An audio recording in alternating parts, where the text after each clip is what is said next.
Alright, hello everyone. I'll be showing you how to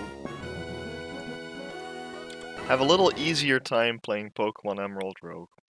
First of all, we'll go to the options. Here you can change your text speed, but one of the most important settings to change if you're having a harder time is to change the battle style from set to shift. Basically, this will allow you to see the upcoming Pokémon of the enemy and allowing you to switch a little bit easier. The rest of these are personal preference. You can choose your little text border if you want. I will go with this one because I like the colors. Now there's a couple things to note. When you start the game, you'll only have access to the first 3 generations of Pokemon. When you defeat a run, you'll unlock more content, and as you play more, unlock more quests, you'll unlock more and more stuff. But right now we have the bare minimum of stuff unlocked. There you can choose your appearance and everything. This is pretty self-explanatory. My name is Matt.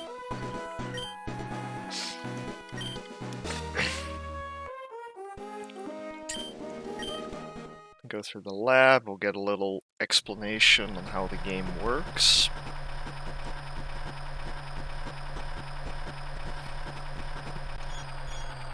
After we get this lovely scene of exiting a truck, just like Pokémon Emerald in the old school times.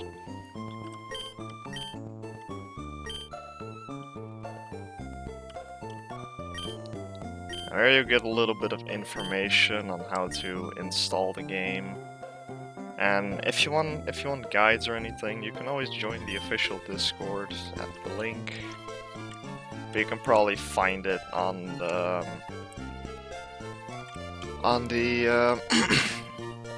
Poké Community tab, I believe it's called. Now here you have the config lab and the regular lab. We'll go into the config lab first, I'll walk you through everything. Here you can change the trainer difficulty, turn on EXP for all Pokemon, just like in how it works in Gen 6.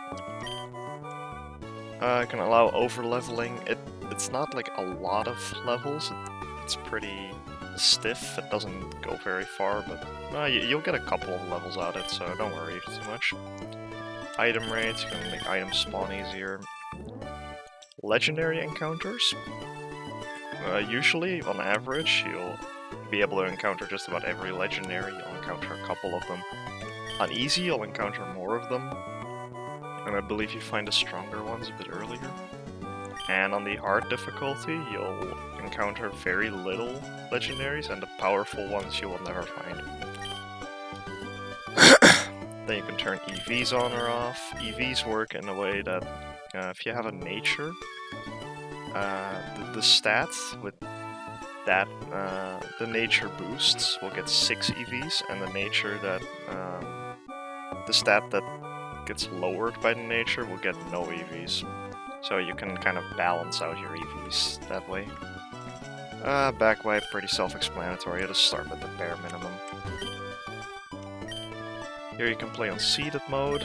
You'll basically it's like for speedrunning, or if you want to learn a route or find a specific Pokemon, but right now I don't really care about it, I just want to play. So when you start the game, you get 3 random starters of choice. Here we have Magby, Kabuto, and Shroomish. That's kind of odd, I wasn't expecting Fire, Water, Grass. But I suppose I'll pick Magby because it has the best coverage. And it's a pretty alright starter, I think.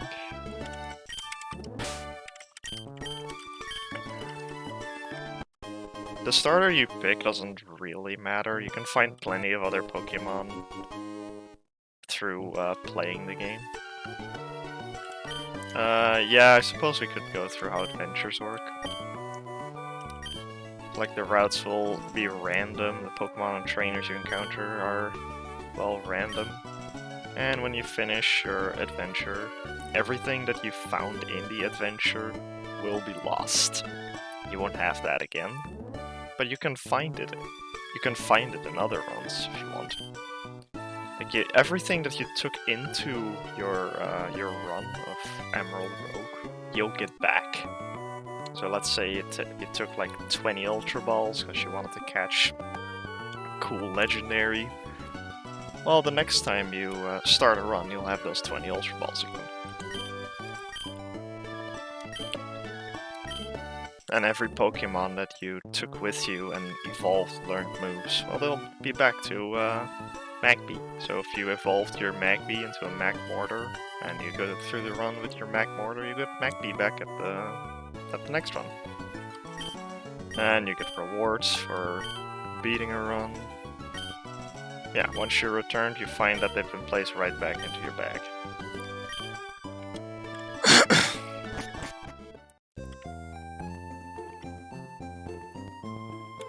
So in the beginning, you don't really have any buildings here. Like, as you unlock more quests, there will be more stuff that you can unlock and play with.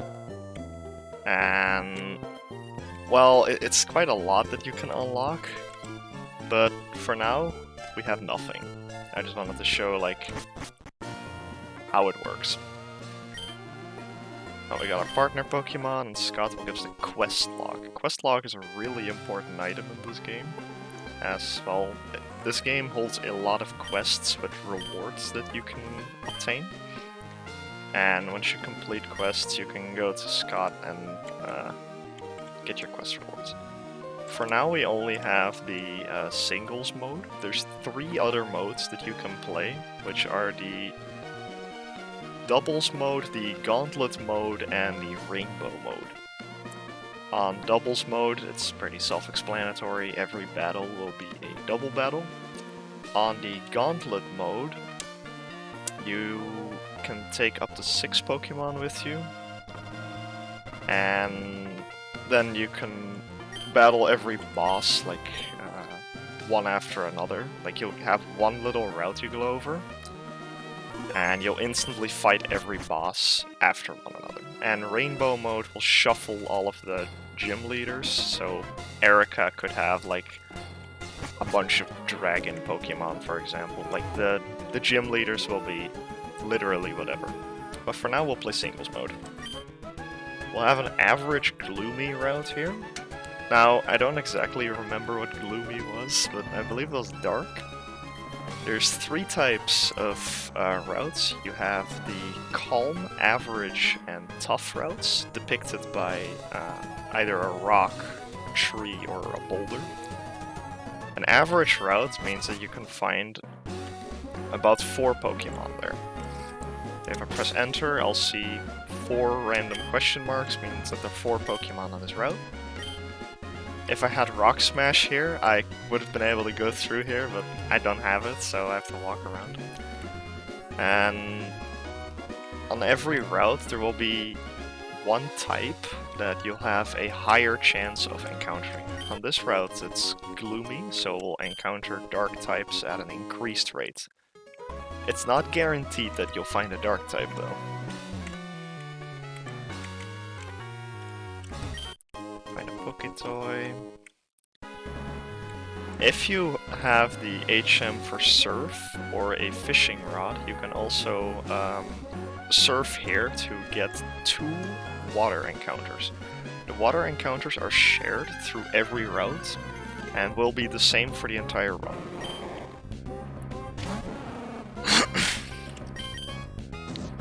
Mr. Mime is a pretty good encounter.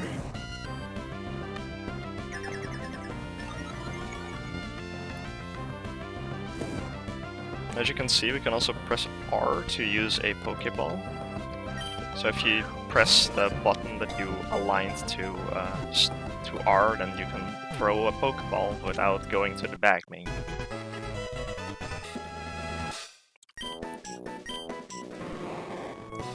And we found our Mr. Mime. Give it a little nickname. But yeah, the water will hold the same 2 encounters for the entire run, no matter what. So if you find yourself like, let's say a Magikarp over there, you can always find Magikarp there. Magikarp and let's say Chinchou. Now trainer battles in the beginning, up until I believe the 3rd gym, will always have normal type Pokemon. So you can take this into account when you go and fight them.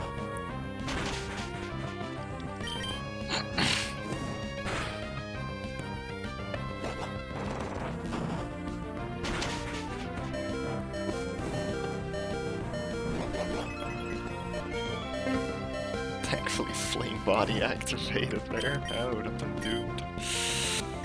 Let's see. Just use a potion here. I should live this now. Yeah. I believe I will lose my Magby, which is a bit unfortunate. Yeah, I'm gonna lose my Magby.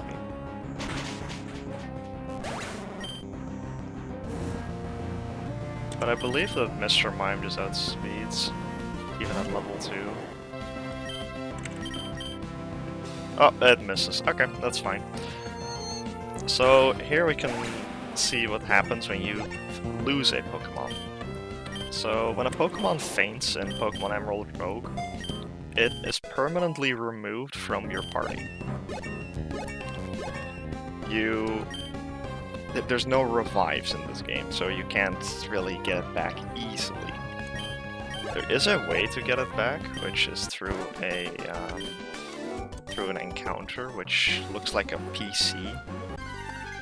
But I'll go more over that when we encounter it. Okay, why not? That's pretty good. It's not great, but I'll probably just stick with Mr. Mime for the majority of this.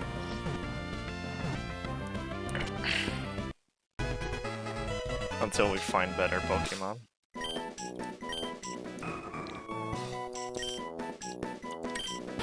For the sake of the video, let's just call this Why Not Abby. I think that's pretty fitting. So when you go through a route, you'll find random items, and the items will get of better quality as you go through the run, which I think makes sense. Like you won't find like a red orb or a mega stone on your very first route. It's really unlikely. Here we have Breezy, that's for flying type. You can find all of these types and what they do in the Discord guide. You don't have to worry about that.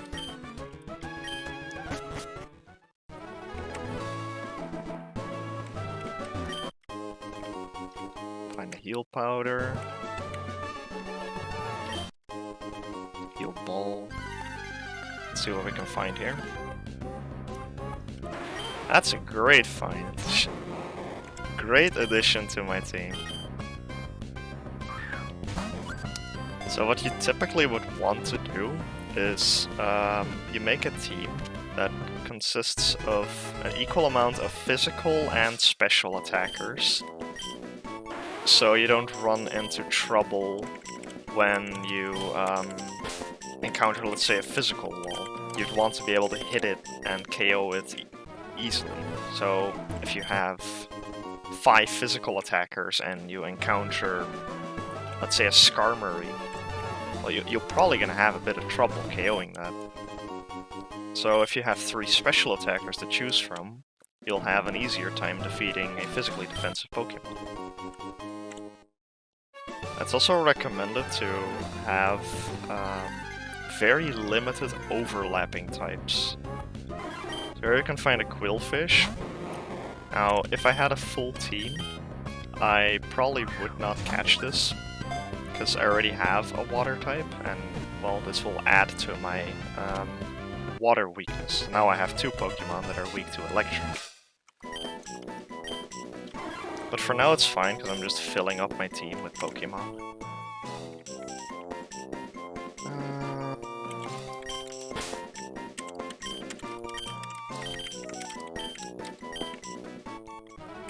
So yeah, in the early game, you just want to like catch as many Pokemon as you can, and just go from there. I probably should have caught more Pokemon on the first route that I was on, which is a bit of a mistake, but I have a Mr. Mime, so I'm okay. But it's perfectly fine to just take your time with looking for Pokemon and seeing what you can find.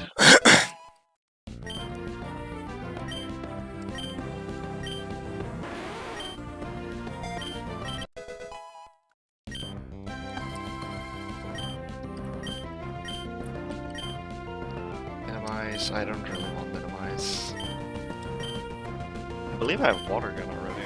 Oh wait, this is Quillfish. I don't really need bubble, I already have water gun. Better.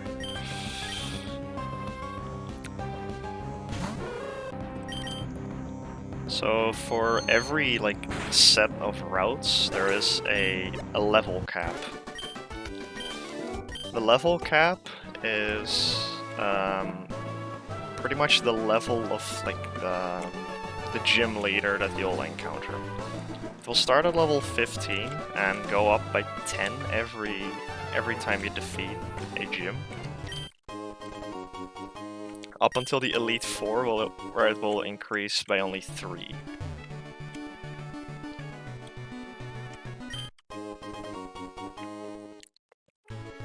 And in a normal run like this, you'll only encounter the Hoenn gym leaders and Elite 4.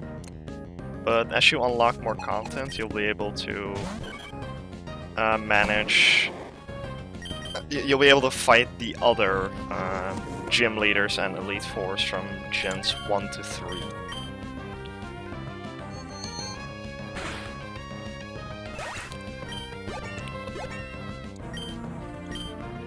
I don't really care about Mimic. No, I don't want Psywave.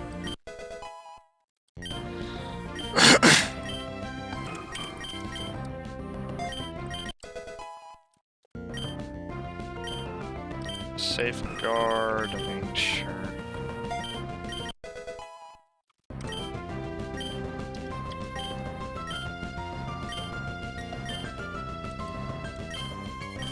But yeah, as you see, all of the Pokemon that I'm fighting right now are all normal type.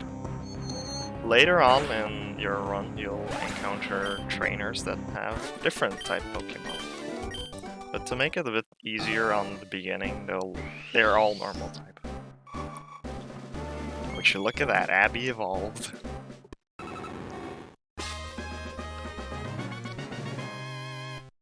Nice.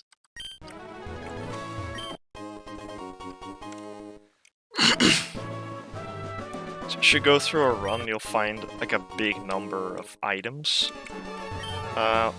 What you'll likely find a lot of is these nature mints. They've been added in, I believe, Generation 7.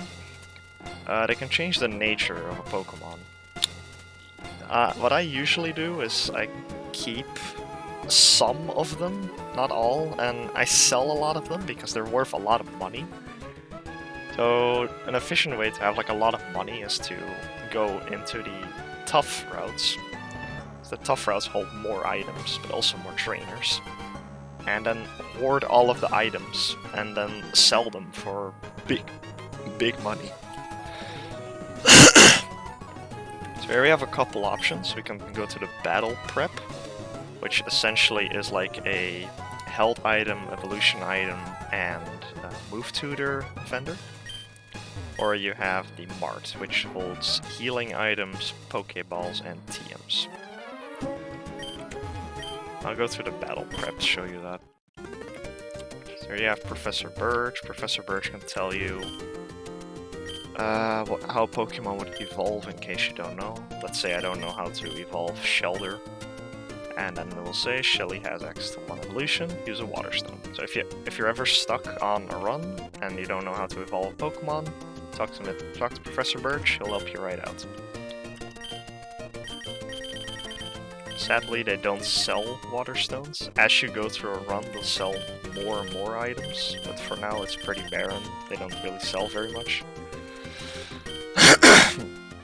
as you unlock more content, there'll also be an NPC here that sells Mega Stones or Z Crystals. But we don't have that unlocked right now, so... I can buy a couple of held items. I suppose I'll buy a Twisted Spoon, because it boosts my Mr. Mime's psychic attacks. And here there's 3 kinds of move tutors. You have the level up move tutor, which teaches, well, level up moves. And here you can see all the moves that Mr. Mime could learn. They're pretty alright. I don't think I really need anything apart from Magical Leaf. So going through to these move tutors can be a great way to like balance out your team, get coverage moves, get utility moves. It's never like a bad idea to come here with like a bunch of money and then just see what all your Pokemon can learn. But you don't want like 6 Pokemon that do the exact same thing. You want to balance out your team and make a team that like every Pokemon does a couple of things on your team, rather than having like 5 Pokemon that know Calm Mind, let's say.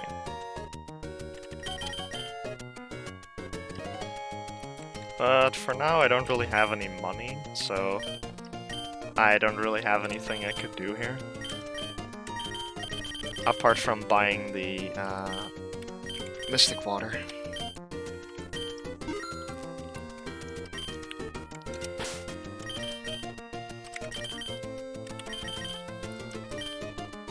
I suppose I could buy a Rocky Helmet for Abby as well. Yeah, I'll just do that.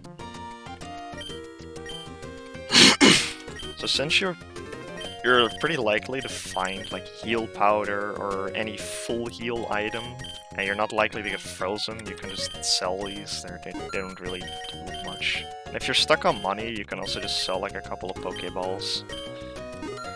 You're likely to find quite a bunch of them.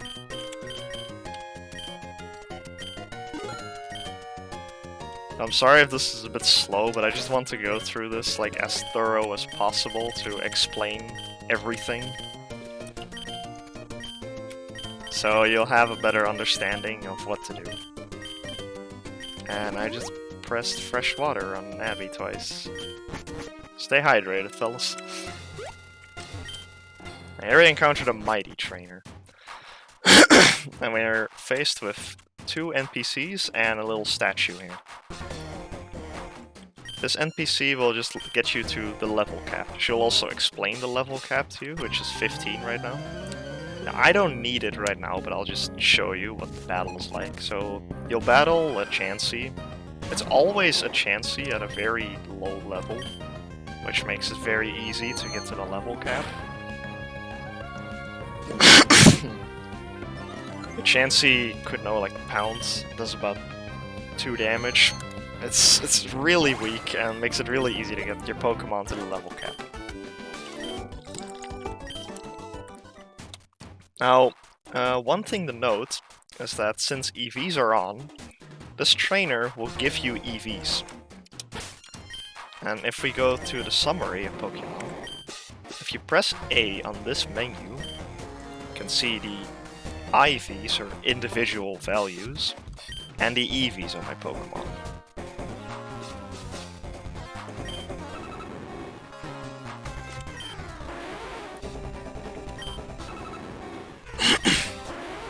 As you can see, with the positive nature, my Shelter has more special defense, but no speed. Now what I find a bit odd is that my Mr. Mime has a pretty interesting EV spread. I didn't actually know about this, but with a neutral nature, it's a bit wonky. Usually don't want like a neutral nature in a Pokemon. But as you can see, it will spread it nicely if you have any stat boosting nature. So here you have like a healing station in case you need it. You get 1 free heal, and afterwards you're gonna have to pay money. It's pretty pricey actually to get the heal, and she's also kind of, well, I would say a bit rude. Finally, we have the mysterious statue, which gives oh my. Which gives you the typing of the boss you're about to fight. But you have to pay money for it, and I don't have any money right now, so it can't help. So, let's face the first gym. The first gym is Norman. The gym leaders are entirely random in order. You could fight one as the first gym, so to say, and you could have Roxanne be the final gym leader. But they scale up. So, for example, Norman right now won't have his team of Pokémon Emerald, which was Spinda, Lanoon, Vigoroth, and Slacking. He'll instead have like some weaker normal type Pokémon, like Teddiursa and Meowth. They'll always have their respective types Pokémon, unless you you change, let's say, the Rainbow mode. Then Norman could have Ghost Pokemon or Dark Pokemon. He could have just about anything. But for now, we're just playing a normal run. And the first gym, on normal difficulty, it's not very difficult. It's usually like, yeah, it's pretty easy. If you have a good Pokemon that is it's not weak or strong to the type that you're facing, well, you're gonna have a pretty easy time. You get a bit of money, you get a gym badge, but most importantly, you also get the notification for quests, which is not what I was talking about, and you can choose to retire or continue.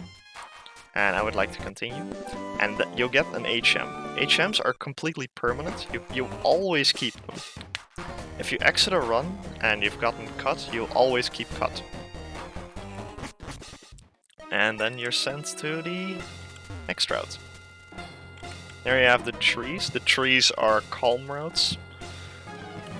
And the rocks behind this gentleman over here are the tough routes. The tough routes only hold 2 Pokemon, but hold increased trainer spawns and item spawns. Now this is the game show. The game show is a complete gamble.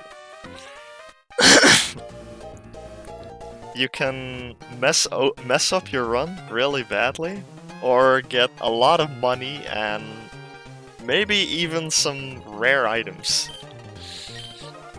One might be good, one might be bad. You'll just have to choose. Up. And see, my shoulder is now paralyzed. You have 4 rounds of this, you can just choose. And see, I got 5,000 Poké Dollars. I lost 100. Sometimes it's really bad to do this. I just like to do it because it's funny. I got like 5,000 money, but my shoulder got a bit weaker. I'm paralyzed, but I can just heal it off. So what it means when they get weaker is they'll lose about 10 of their IVs. So the IVs of my shoulder have gotten down quite a bit. But no, it's alright, it's not too bad. Verdant is grass type, Energetic is electric type. Now if we look at our team, I don't have grass or electric types, but I think it would be fine to add a grass type, as I have 2 water Pokemon, and I think getting a grass type on my team would help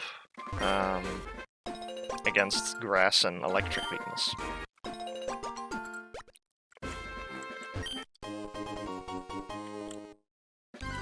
Now the feathers, I kind of think they're a bit of a joke item, because they only increase an EV by 1. So you need 4 of them to even have them do anything. So usually what you would want to do is you sell them for money, because they're worth 150 each. Which, well, I think is a lot more worth it than getting one EV. So one EV doesn't really do anything.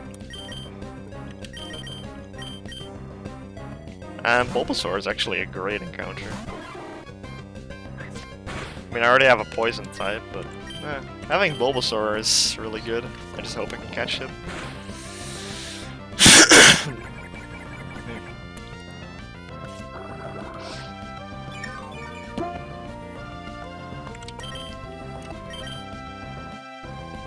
I believe the catch rates in this game are like slightly increased to make it a bit easier to catch Pokemon, but sometimes you're still gonna have a bit of trouble catching the Pokemon that you want.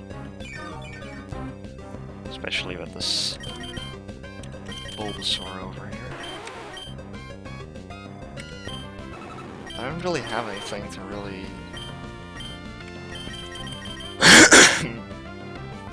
to weaken it well.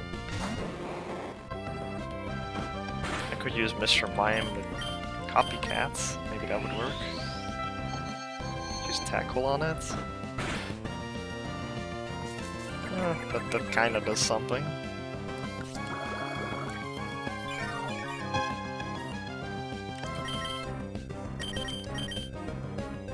I think using Quillfish's Poison Sting is the most efficient way of catching it, if it stops using Leech Seed.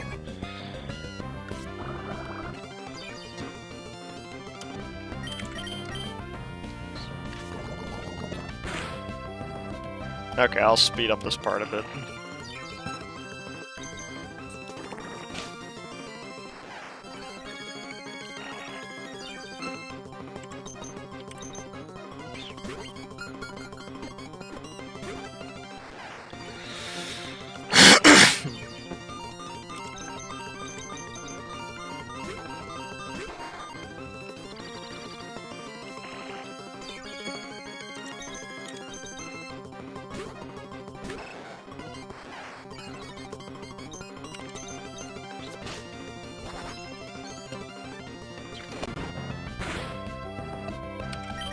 There we go.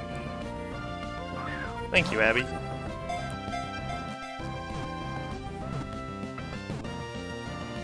And now we have Bulbasaur. Great.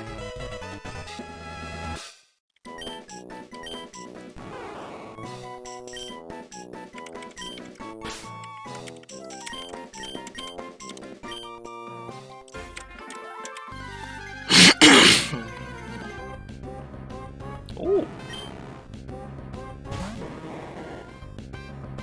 Oh wait, it could know Supersonic. I should heal up my Pokemon.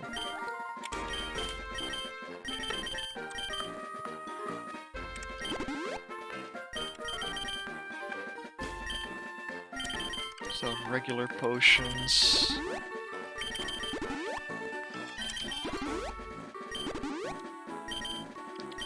So yeah, on a tough route, you'll only be able to encounter 2 Pokemon. The 2 Pokemon will then be displayed at the left of the screen. Now I can look for the Magnemite. This Magnemite is actually really good on this team. I will have quite a bunch of special attackers, but I'll be able to find some physical attackers when I get further in.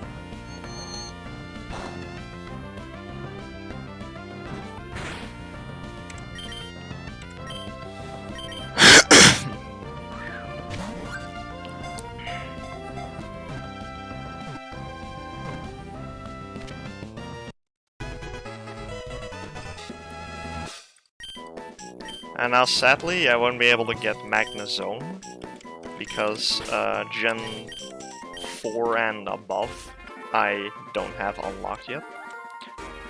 The cool thing about these HMs is that you don't actually have to learn them to anyone, you just have to have them. And yeah, you don't have to teach HMs to your Pokemon. Thanks, Abby. Max Repels. Some people find Max Repels really useful. I don't. I think they're honestly, like, unless you're doing a speedrun, they're pretty useless. There's no real point in having them apart from, well, you won't encounter Pokemon. Maybe if you're like about to lose your run, you could. It's nice to have them, but on average, you don't need them. You can just sell them for money.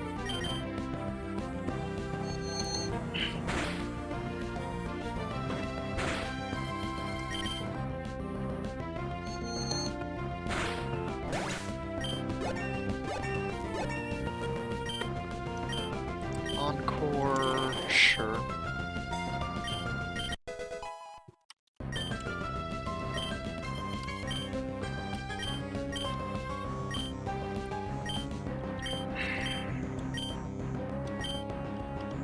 No, I need sleep powder, yes.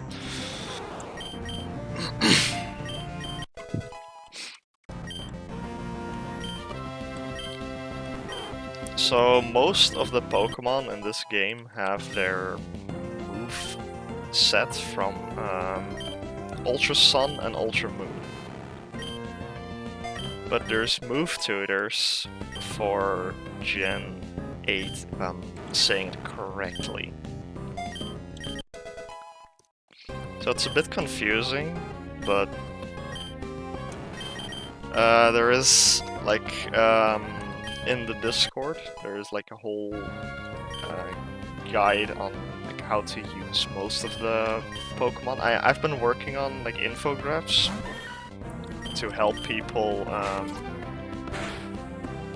with like playing the game. I made infographics on every single fully evolved Gen 1 Pokemon and a couple of Gen 2, but I'm still working on them.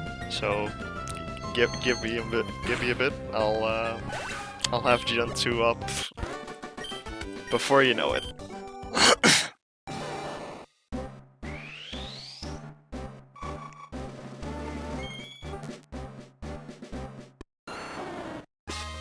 There we got our Ivysaur.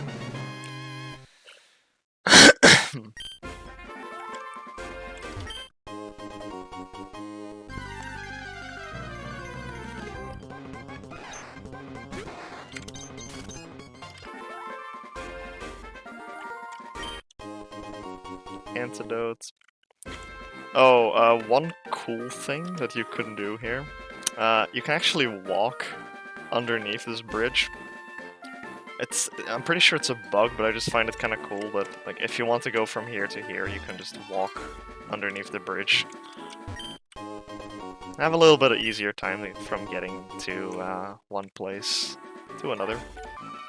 It's kind of funny too. I already know all these encounters, so...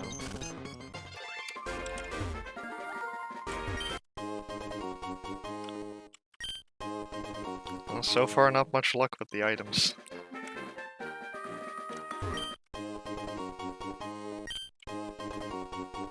Like, every trainer you defeat will give you EVs. So battling a lot of them in the beginning can help to make your Pokemon a lot stronger and have a bit of an easier time playing. And like I said, all of the trainers in the beginning will just have normal types. You don't have to worry about encountering an early dragon or powerful Pokemon. They're all normal types. They're not very strong. The worst you can encounter is like the Snorlax I encountered earlier.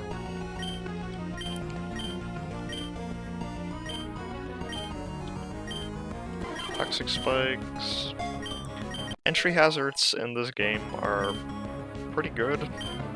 They're not like required, but having them to break enemy focus sashes or sturdies can be very helpful. And say you're using like some Pokemon that I'll need a bit of help with dealing damage. Setting up some spikes can help a lot to get that KO and prevent losing a Pokemon.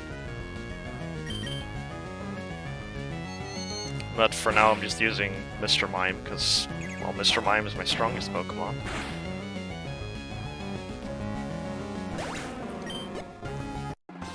And since everything is normal type anyway, it doesn't really matter. I can just spam Confusion and KO things.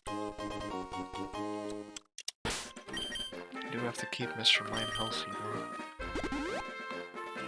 There we go.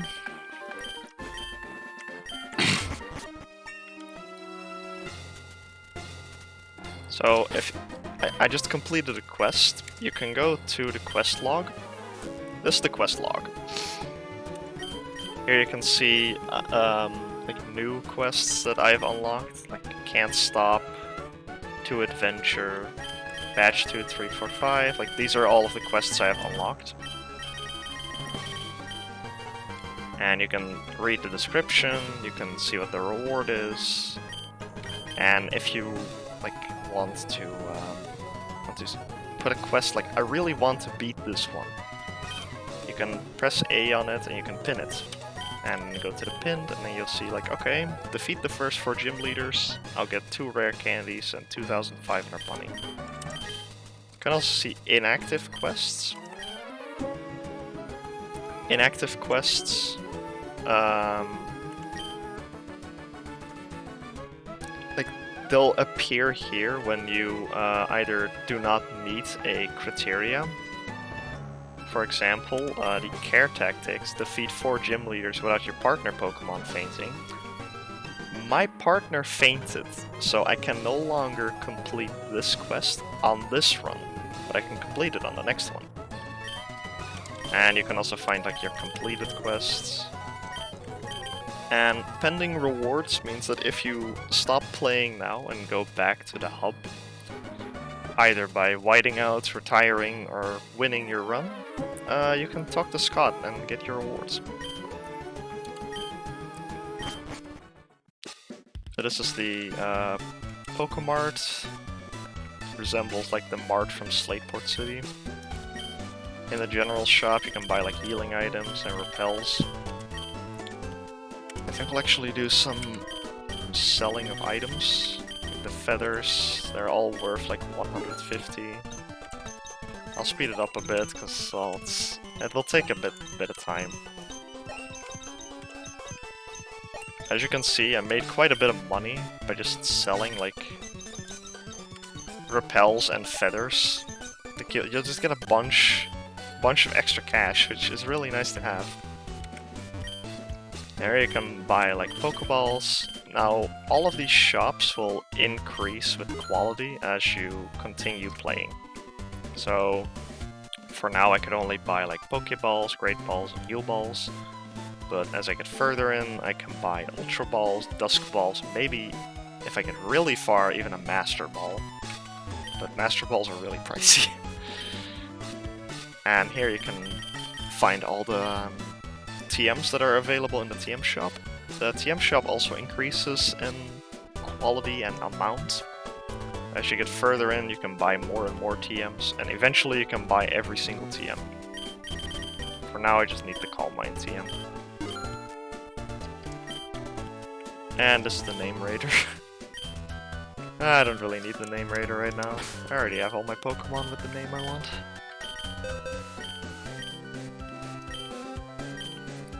Now, setup moves in this game are really good, I would say. Having a setup sweeper in this game can be a great help into easily defeating like a large number of opponents. So having a Pokemon with a move like Calm Mind, Dragon Dance, Bulk Up, Swords Dance, Quiver Dance, something like that, is always a good thing to have.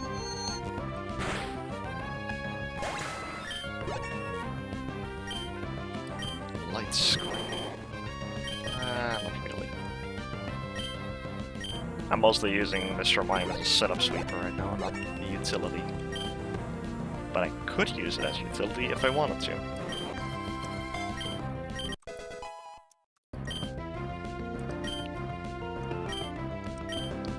Clam. Sure.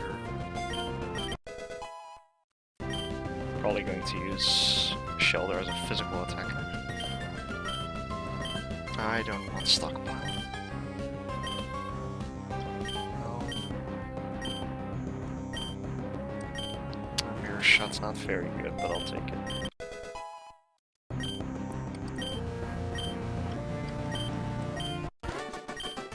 And there we go.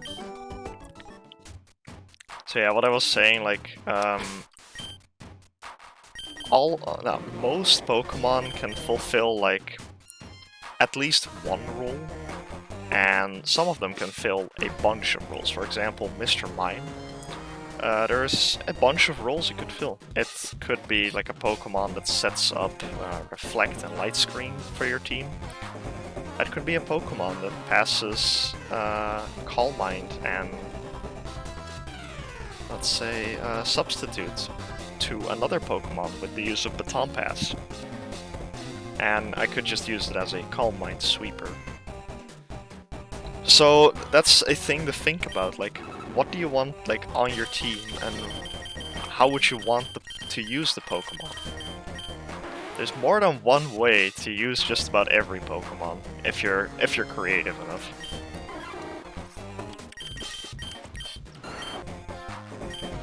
So it can really help to think about that when you're building your team.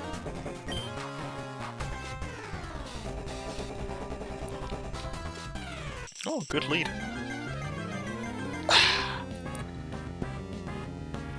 So this is the second gym. The second gym will have more Pokemon and they'll be a higher level.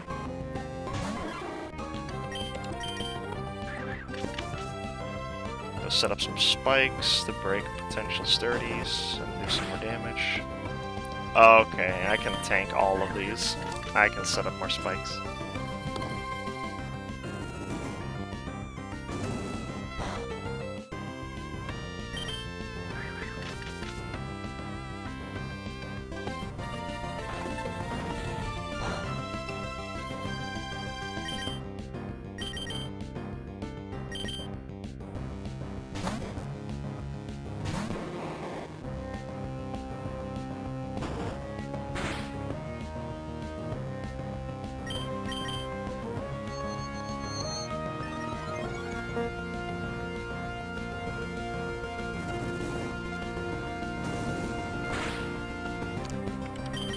And now that I have all of my spikes in place, I can just set up like one Calm Mind. I believe it would be enough for now. Growlithe is not like very strong. I don't have to worry about it much. I can just do Psybeam.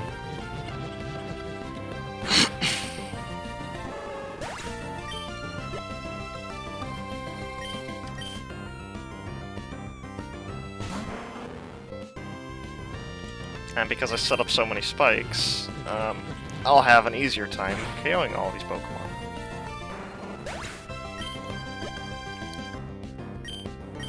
Like, Quillfish doesn't have to do any damage, it just has to set up some spikes.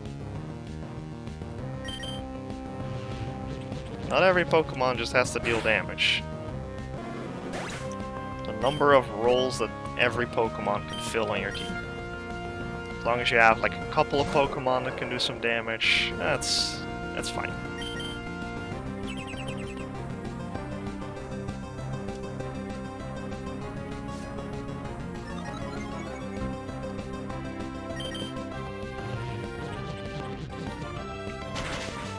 And there we go.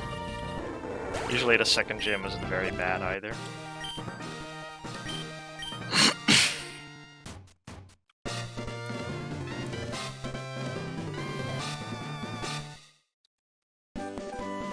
HM for Flash, which, well, it's pretty useless.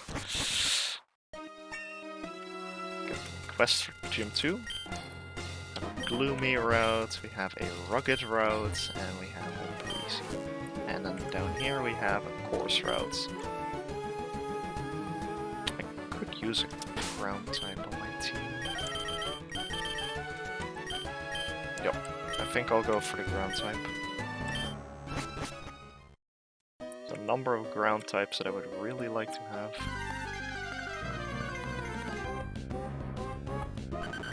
Diglett's okay. Uh-oh. I hope I don't lose my Quillfish. Okay.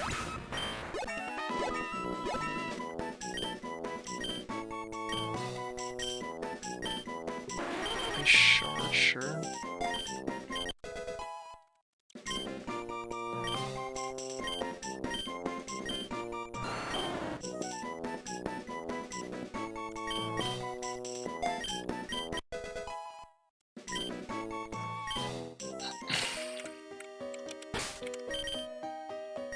I don't have a Pokemon that can fly, but I can lead with Mr. Mime. It's my strongest Pokemon. Not really looking for more water Pokemon, though. If anything, I'm looking for something else than a water Pokemon. Even though I'm probably going to keep Quillfish because it's a good utility Pokemon. Unless I find Ammonite. I think Ammonite's way better than Quillfish. Cubone. Cubone is a bit too slow for me. It's really strong, but I think it's too slow, and it relies on its item. I don't have a thick club, so before I find that, it won't be very useful. Yeah, I could catch Growlithe. It's a physical attacker. It's a good fire type. Yeah, I think I can replace Magnemite with it. So without Magnezone, like Magneton is okay, but it's not very good. Arcanine is much better.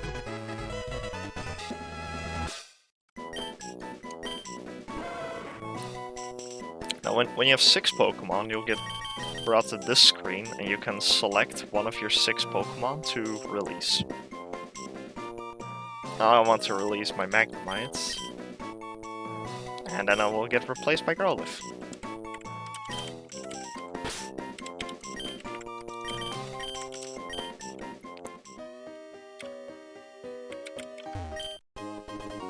Here we have the mints. If you have a mint,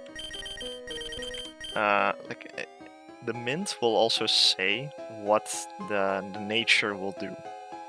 So for Lonely, Lonely increases attack and reduces defense, which could be used on like a mixed physical special attacker.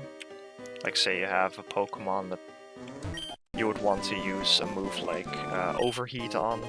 You could give it a Lonely nature and then use physical attacks and Overheat as an example.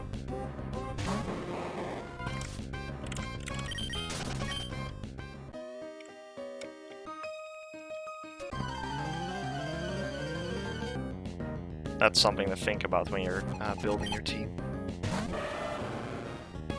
Oh boy. Magical Leaf is slightly more damage.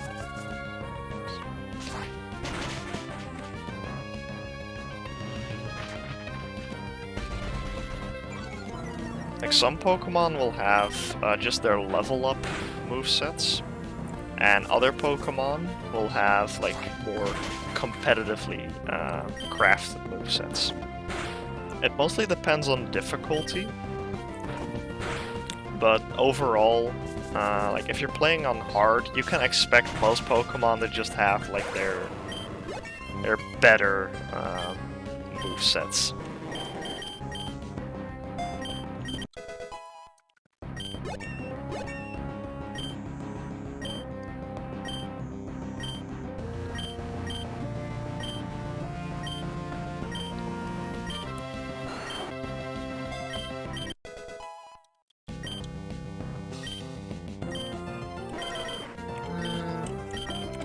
Fang is slightly more damage.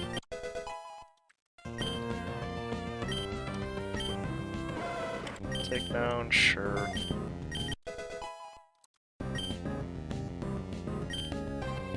Flame Burst, I guess. like here, I could give Growlithe a lonely nature to still use both Fire Fang and Flame Burst and not have like a lower special attack nature.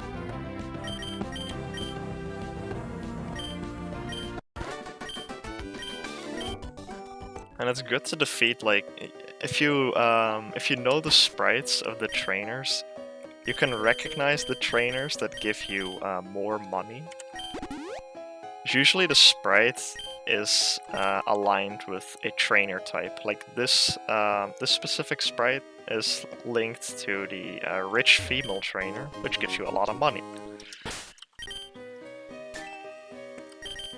So if you remember that, then you know which trainers to fight and which trainers you maybe not want to fight. So I just changed my Mr. Mime's nature to timid, which means that it will now get more speed and it won't get any more useless attack EVs, because, well, I'm not going to use a physical Mr. Mime, let's be real now.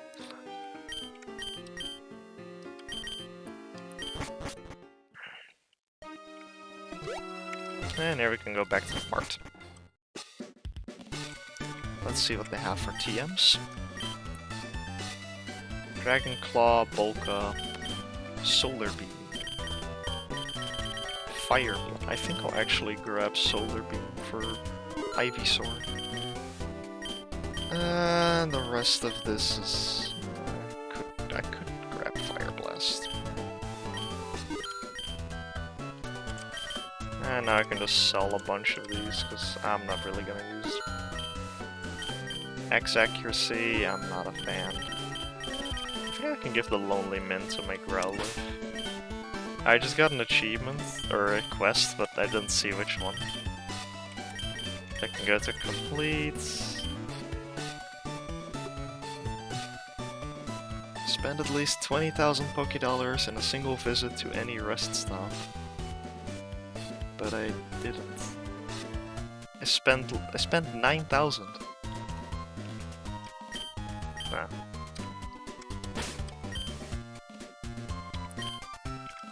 Okay, what nature is my Growlithe? It's Impish nature.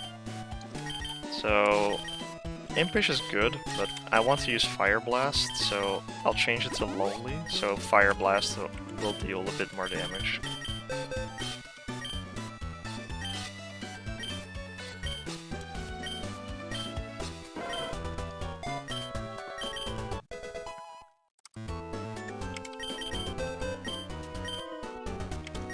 And then we can teach Solar Beam to... Mr. Mime can learn Solar Beam? Okay. Teach Solar Beam to Ivysaur. No, actually I'll just keep it for now. I don't want to mess over my Ivysaur without having Sunny Day. I don't really need any of this. I can just continue. I think I have good on Pokeballs as well. Bit low. Buy a couple. I see now that we completed the second gym, you can buy a lot more Pokeballs. I'll be stocking up on some timer balls because they are really good. I think I'll actually buy one quick ball. There.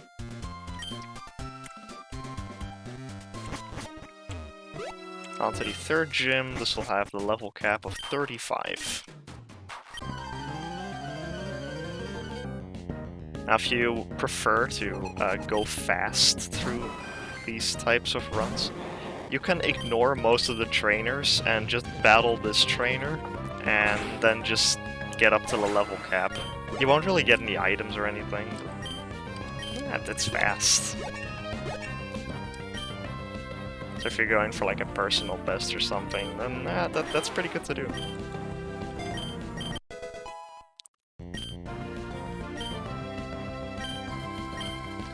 Suppose I could teach Brian. That is okay.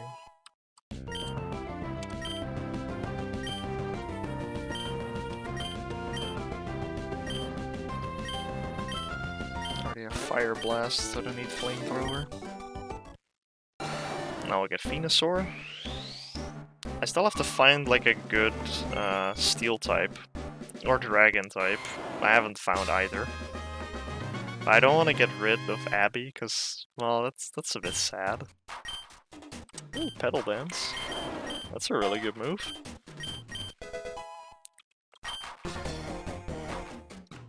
Okay. Time for third gym. I'll lead with Quillfish. And, oh boy, we're up against Liza. Okay. Quillfish will not do much here.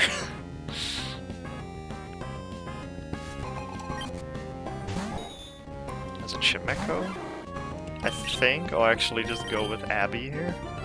I think Abby has a good shot of getting some KOs here.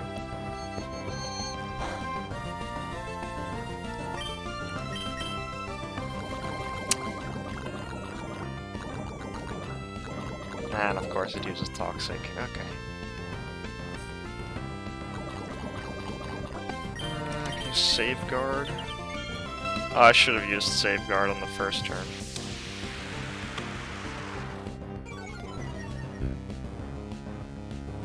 Oh wait, I got rid of my Safeguard. Ah, dang it.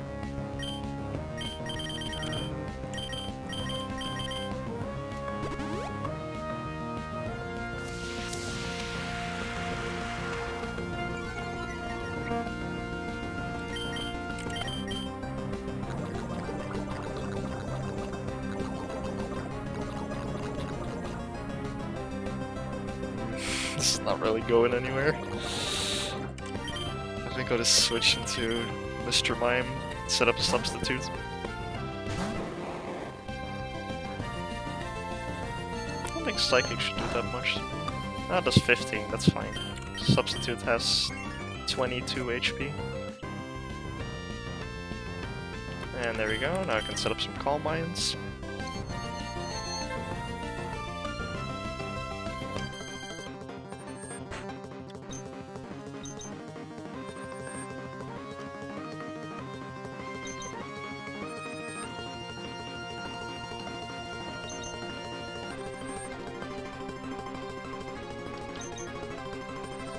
Yeah, we can just set up to +6.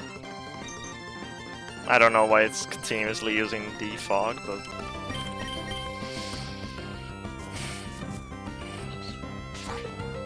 like, having a setup sweeper on your team can make it... I'm at +6 and it doesn't even OHKO. Like, that's how weak Magical Leaf really is. If I had Dazzling Gleam, it would have easily KO'd. But Magical Leaf is just such a weak move. Ah, now I don't have to fear anything. I'm up +6. Mr. Mime behind the substitute.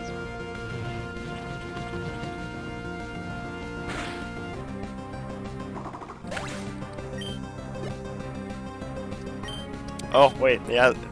She has her own Mr. Mime, okay. Ah, and that Mr. Mime obviously has Dazzling Gleam.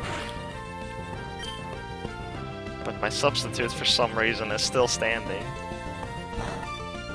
No idea how. And I get a lucky crit, nice.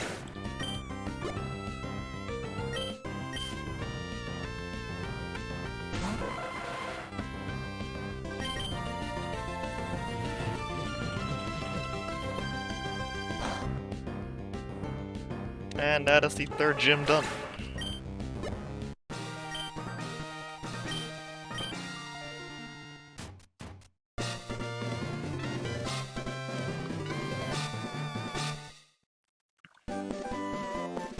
Get the HM for Rock Smash, which is alright.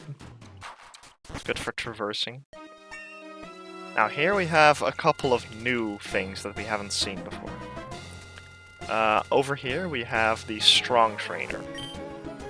The Strong Trainer is a battle with a more powerful trainer, and in reward for defeating them, you can get a pretty rare item, as well as one of their Pokemon.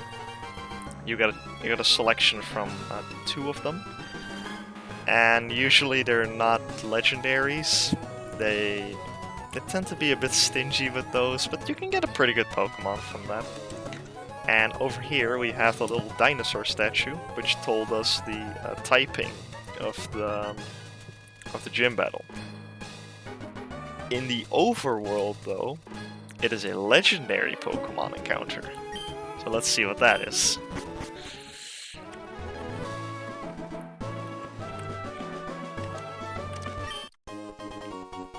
Got a couple of Great Balls. Jollymint, nice. Suppose I could give one to Shelter.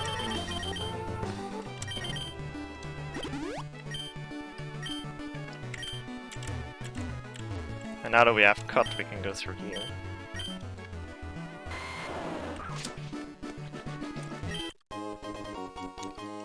Love Ball, more mints.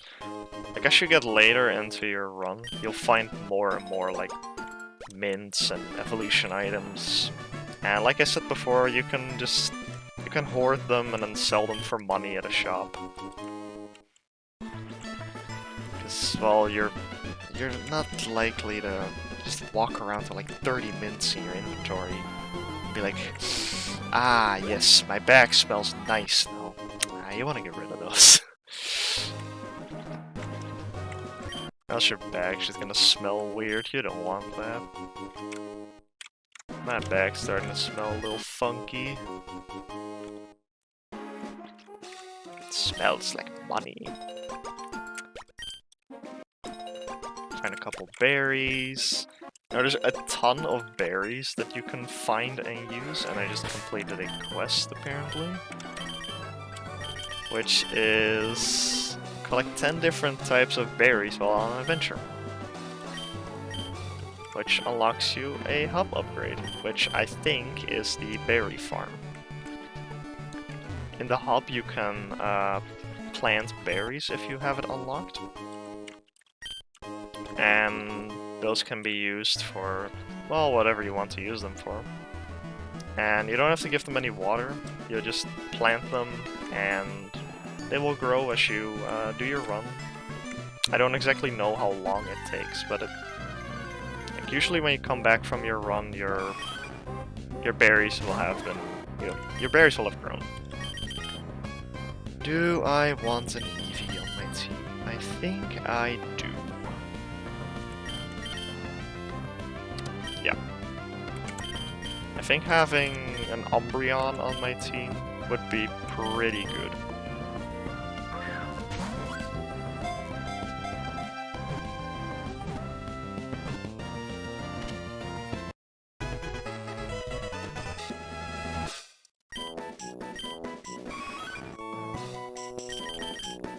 So since I already have a bunch of good attackers, I'll get rid of Shelter. I don't really need Shelter right now.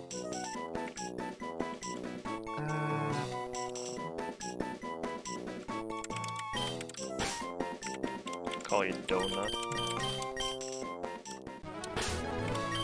I can look at the other encounters. I probably don't need it, because my team is already pretty good.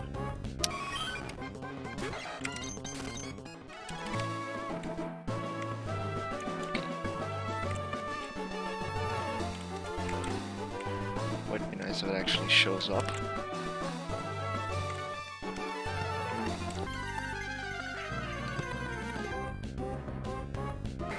Figure off.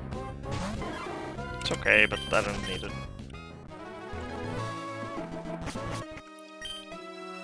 Another Mighty Road. Mighty Roads tend to have fighting Pokemon, but I haven't seen any.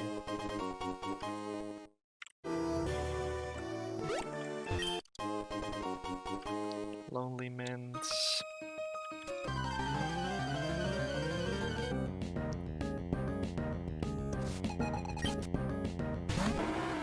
So yeah, now like the trainers will have like different type Pokemon instead of just having normal type. I don't really remember like from the last trainers what do they do, but right now they won't have just normal types anymore. they'll have different type Pokemon.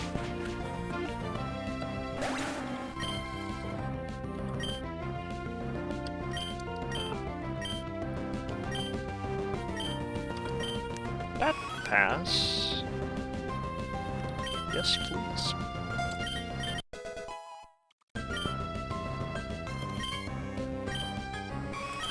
Donut color, double edge, sure. I just have to find a moonstone for it.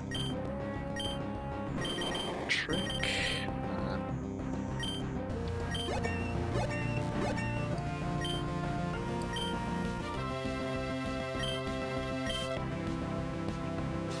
I can get on Marowak, that's no problem.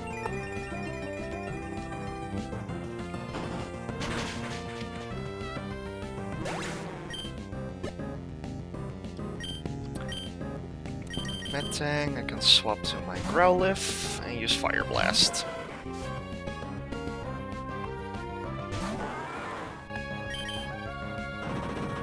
And now I can't really use just Mr. Mime anymore, I actually need my other Pokemon. But since I have quite a variety of other types on my team, I'm completely fine. Now, of course, you won't have, like, the same type of Pokemon every run. Sometimes you just have to roll with what you got.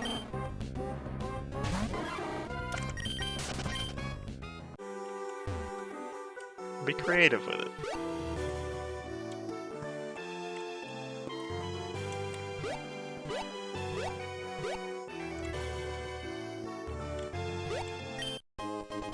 Couple of moon balls.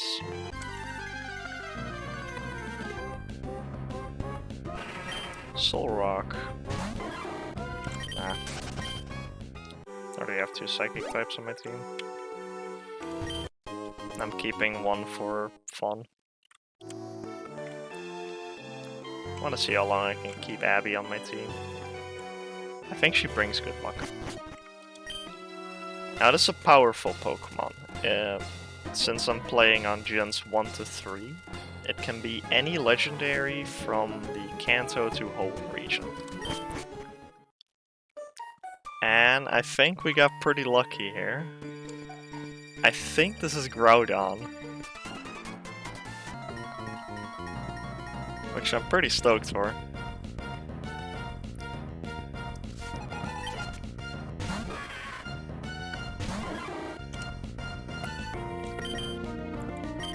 Alright, and there's terrain effects in this game as well, as weather effects. If you haven't played Gen 7, there's 4 terrain effects. This terrain effect is called Psychic Terrain. It boosts the power of Psychic type moves and makes all Pokemon on this terrain unable to use priority moves. There's also Electric Terrain, which boosts the power of Electric type moves and makes you unable to fall asleep. There's Misty Terrain, which lowers the power of Dragon type moves and makes all Pokemon on the field unable to get statused. And finally there's Grassy Terrain, which boosts the power of Grass type moves and lowers the power of Earthquake. It also heals all Pokemon on the field for a little bit of HP. And some gym leaders like to use these terrains in their battles later on. So it's something to watch out for.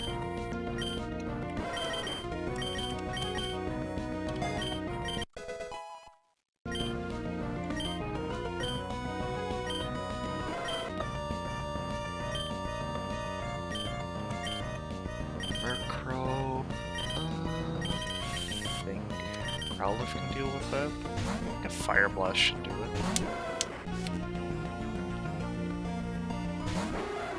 That's only level 35. I think a Fire Blast should easily KO it. If it hits.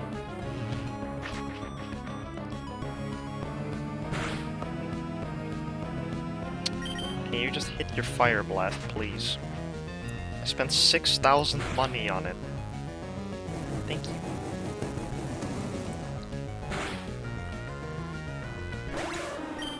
Good. Finally, we have Sharpedo. I think I'll just go Venusaur. Like without shift mode, the Magma Grunt would have instantly thrown out the Sharpedo. I would not have the opportunity to switch Pokemon. So you can see why switch mode or shift mode makes it a bit easier to play.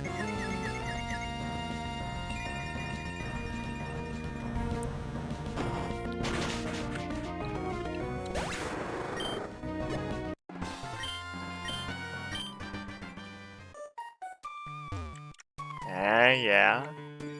There we have him. We can now catch a Groudon.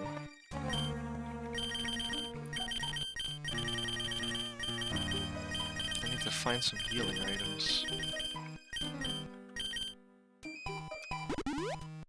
There. Okay, so if I add Groudon to my team, I'll probably just get rid of... I think Quillfish. Yeah, I think I'll just get rid of Quillfish.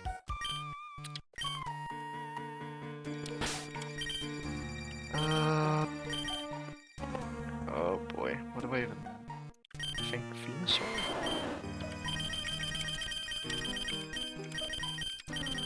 Yeah, I think if I lead with Venusaur, land a Sleep Powder, and then go into Mr. Mime.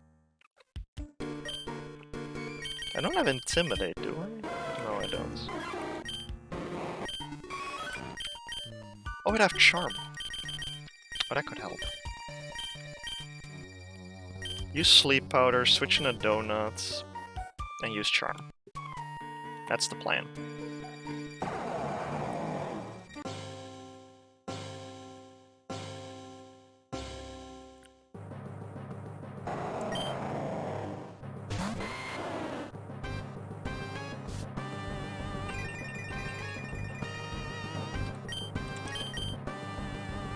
Groudon's faster? Okay. Was not expecting that.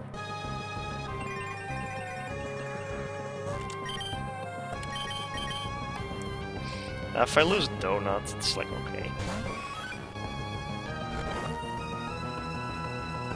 I wouldn't be very upset.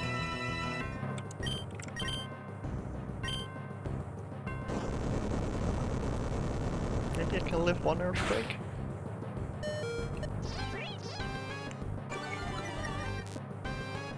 Okay, so I'll just hope that it uses Rest or something else. And then I can Charm again. Oh no, my Eevee's gone. Oh wait, that only did 50 damage. That's not too bad actually. I don't want to waste all my potions on this, but I do want to keep Donut.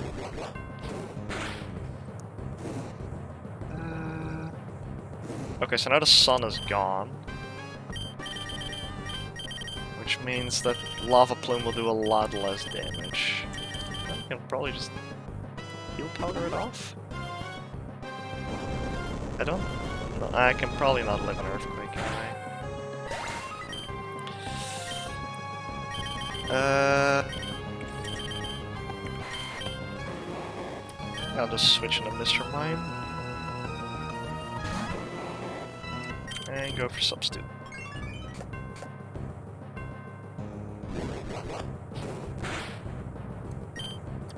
And maybe hit it. I can hit it with a Magical Leaf, I think.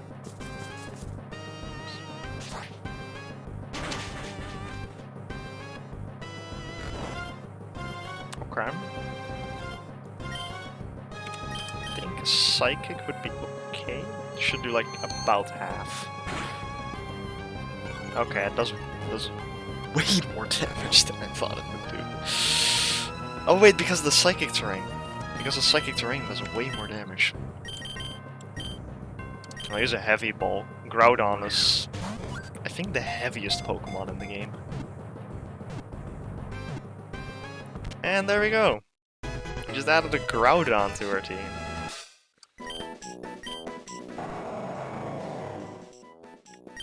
I'll switch out the Fainted Eevee, I think.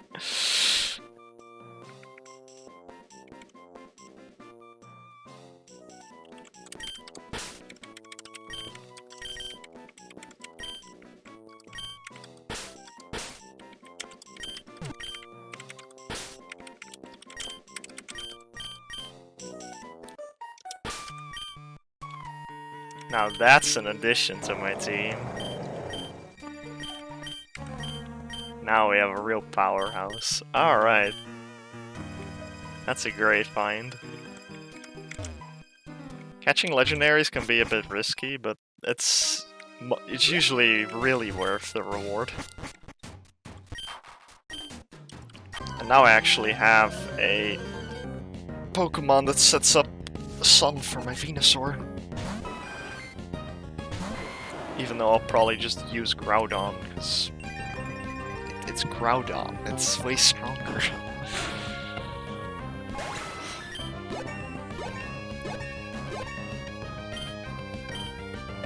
Synthesis. I mean, I don't really use Double Edge, I think.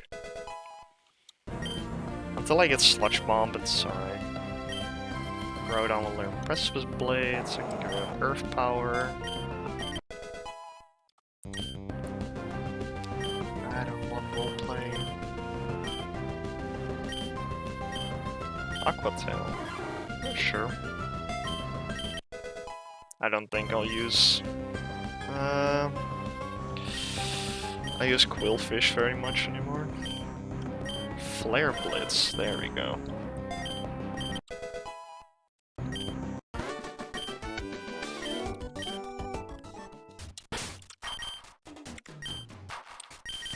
Heal up Groudon and Mr. Mime. Jolly, naive, quiet. I think I'll go with... Oh? Naive is actually pretty good for Groudon.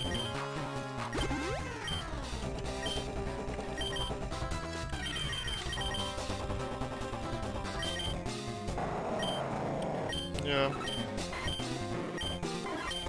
Well, it's the fastest Pokemon on my team right now. Nice. Do I have a berry for Groudon?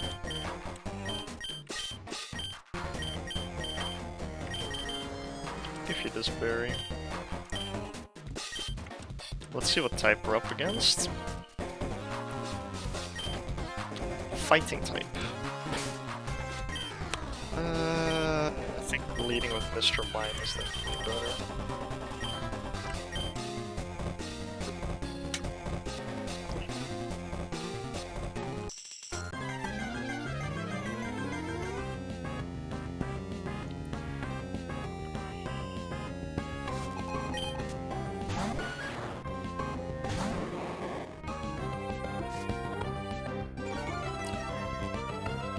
But yeah, as you can see right now, I have a special attacker, a utility Pokemon, special attacker, physical attacker, utility Pokemon, and a physical attacker. It's usually fine to just have one utility Pokemon, but I mean, the mix of both physical and special attackers is always great to have on your team. I also now have some really good type coverage, as I have Psychic Fairy, Grass Poison, Ground, Fire, Water. It's a little overlapping for the Water Poison and Psychic. And I'll likely find a replacement for Quillfish, but I haven't found one yet, so I'll just do with what I have. But try and balance out your team around having as many types on your team as possible that complement each other.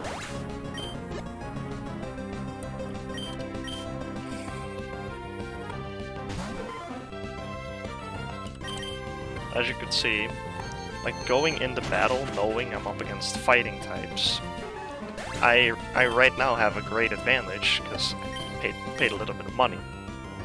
I can just lead with Mr. Mime and destroy everything instead of having to switch to my Mr. Mime from Groudon. And this is why the entry hazards are pretty useful. Sometimes they're going to have a Focus Sash. And that Rock Tomb really hurt. Oh no, that's actually bad.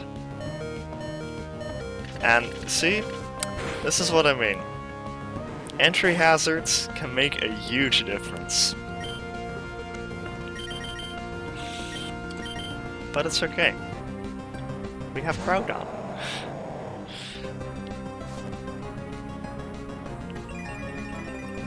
And Groudon will just finish things up for me.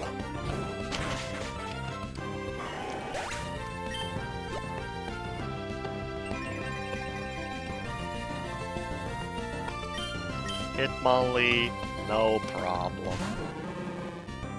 Hit him with an Earthquake. Nothing like using Stab Earthquake.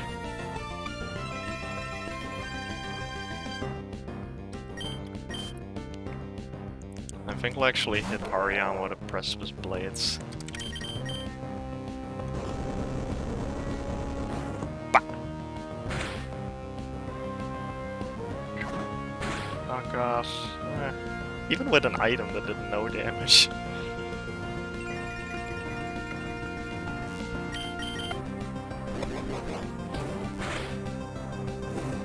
That did so little? Okay. Oh well. I'm a bit sad I lost my Mr. Mime, but I'll manage, it's okay.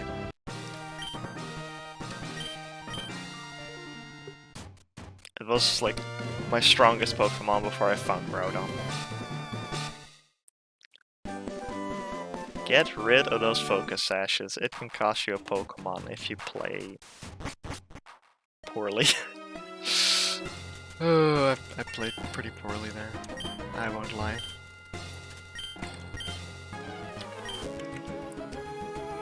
I could get an Electric type. Or a Fairy type.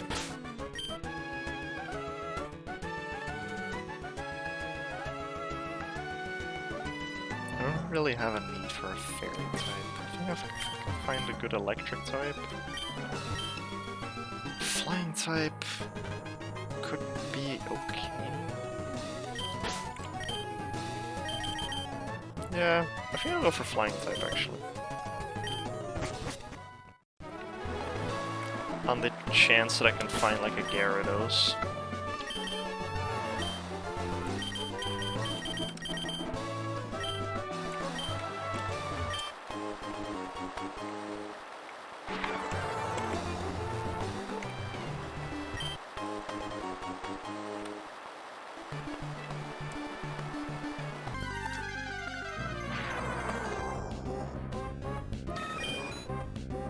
Pidgeotto is not really what I'm looking for.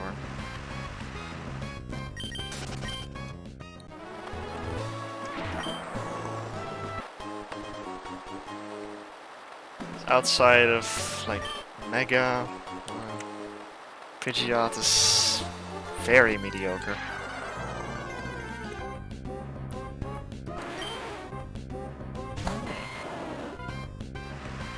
Shelter again.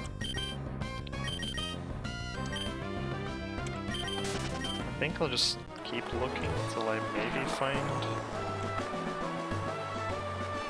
something good. Gyarados would be amazing.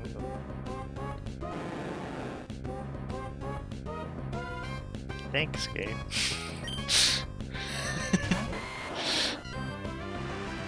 Sometimes in this game, you just have to ask nicely.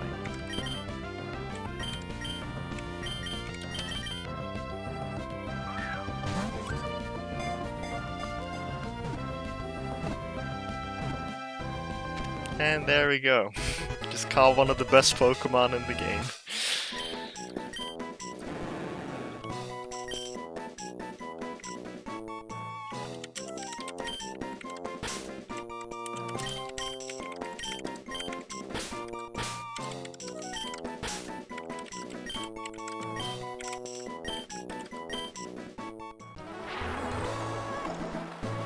And I swear this is not like staged or anything, this is pure coincidence.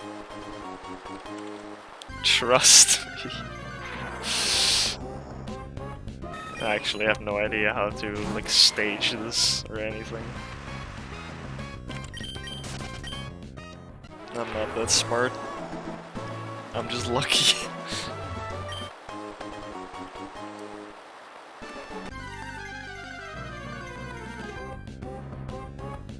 Aww.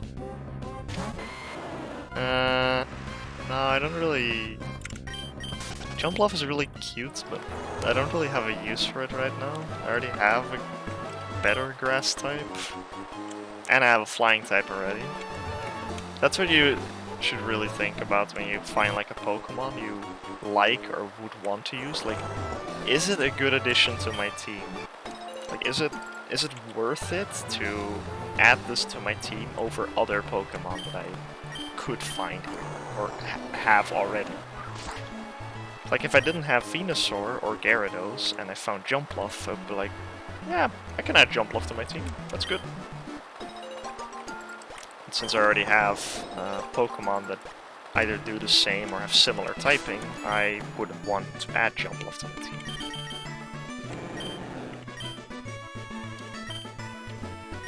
I'll just give you Jolly Nature.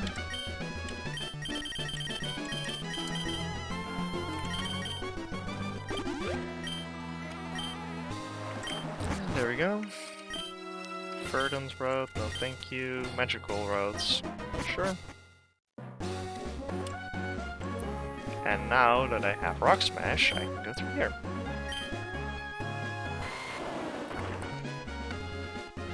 Think... like, I would really want like a Steel type on my team right now. Steel just offers so many resistances and would honestly just be great.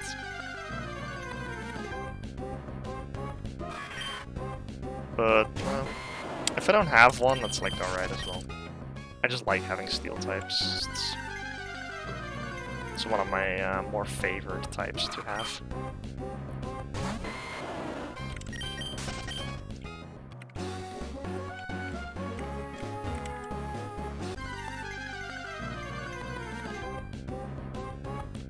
Girafarig. Uh-oh.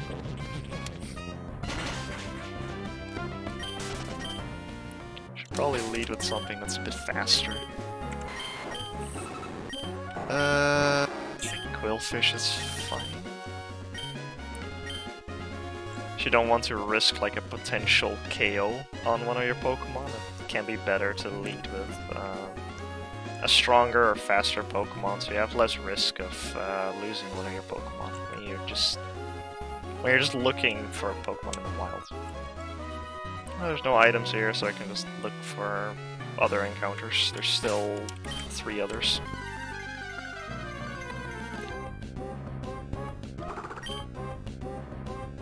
That's pretty good. I don't think I'll add it, though. I already have 2 great physical attackers. I kind of want like a more tanky Pokemon.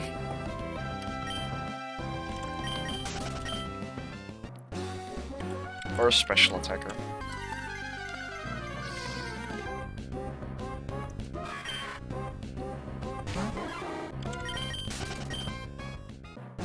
Maybe I'll just keep Quillfish, teach it special. I don't know if... I haven't checked Quillfish's stats. I believe it was more a physical-oriented attacker. Oh yeah, that can do both.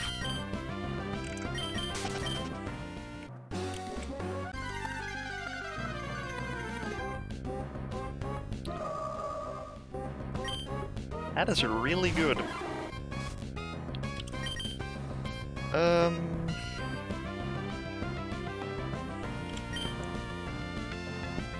Yeah. I'll just tank it out with Abby.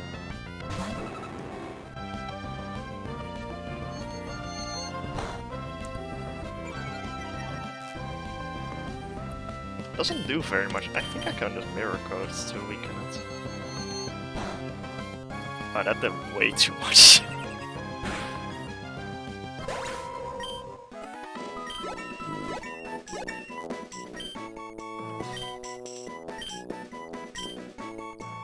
Hydro pump. Sure. Oh, I actually know. I already have a Jolly Nate. There we go, Dragon Dance.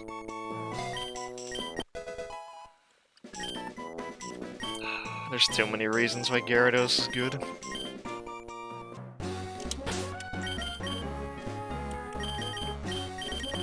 It's just on a whole other level.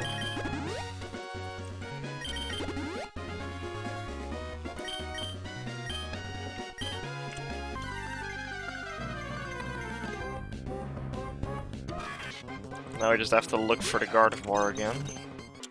Probably lead with Wobbuffet.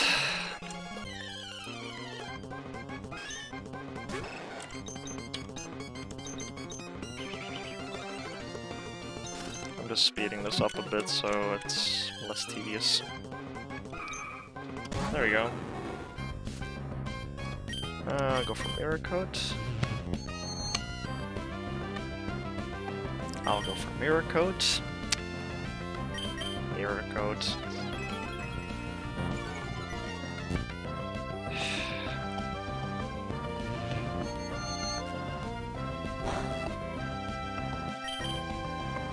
Can you use Psychic?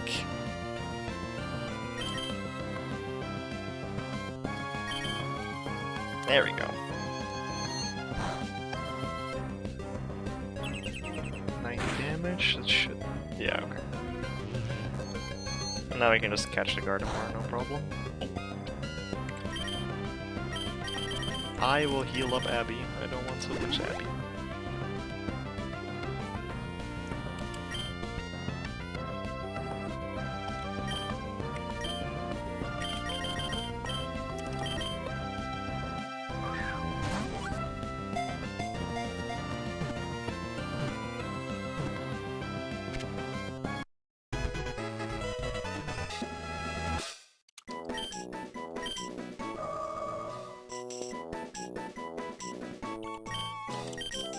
Get rid of Quillfish now.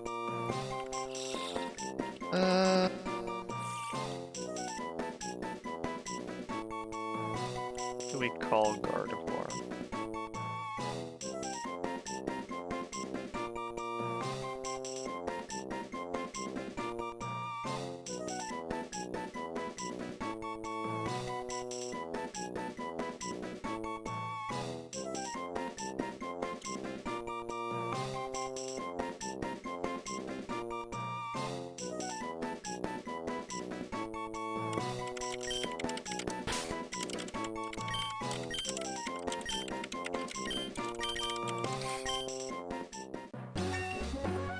We get the Collector quest, which will unlock the it will unlock the Safari Zone. Now, the nice thing about the Safari Zone is any Pokemon I have caught during my adventure, I can catch in the Safari Zone to then use as a starter in a future run.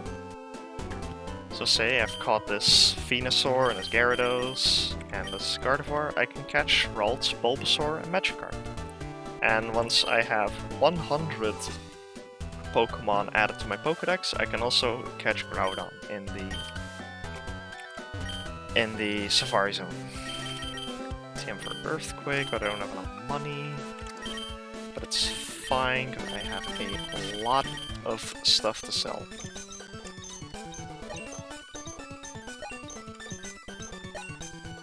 I didn't check Gardevoir's nature. Bashful. Timid is better. Back to selling. I can keep one Rose Instance. Gentle... like, there's a bunch of natures that are pretty good, and there's a bunch that are pretty bad.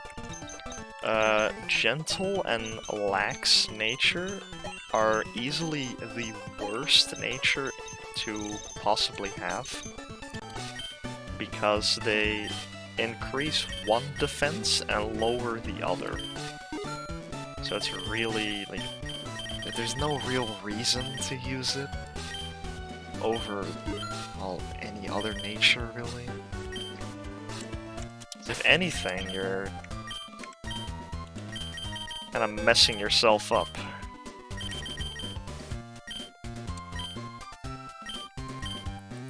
And I know I already have one Pokemon with Earthquake, but having two Pokemon with the same coverage is fine to have. Since if, like, let's say Groudon has like a really poor matchup against, let's say let's say Venusaur, for example. Like, Venusaur would, well, it would beat Groudon up pretty badly. But Gyarados can take neutral damage from both of its stabs and hit it with Earthquake. So having Earthquake on Gyarados as well as Groudon would mean that I can safely bring Gyarados in and use the same move. And in other situations, Groudon would be perfectly fine to have with Earthquake, because, well, there will likely be some kind of electric type that I can easily counter with Groudon. I still have to find a damn Firestone for my crawlers. But yeah. I have to find some better moves. Hope I can find one of the battle prep stations. Let's get our levels up. I think I have Wobbuffet in front, that's not really favorable.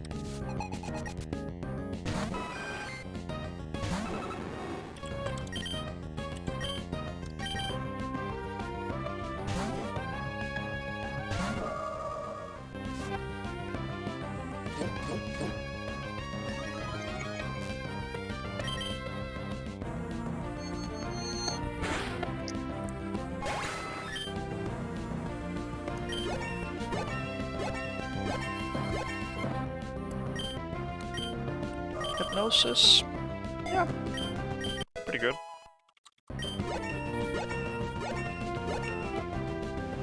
Tree Meter. Likely better than Future Sight.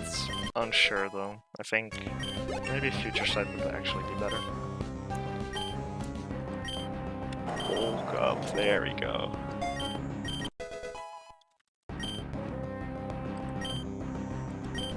Petal Blizzard.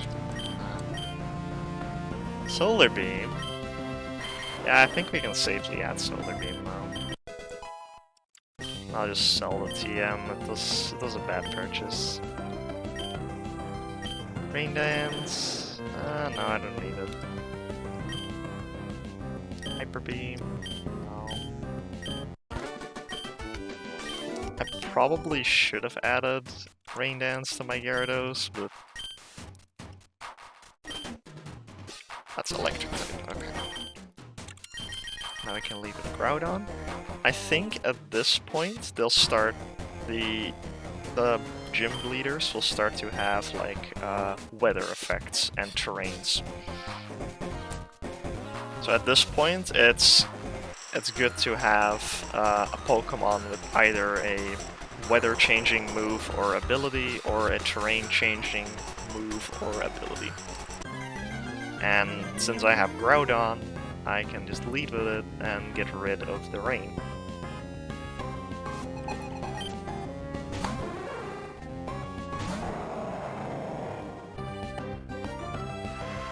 It's raining, and an electric current runs across the battlefield.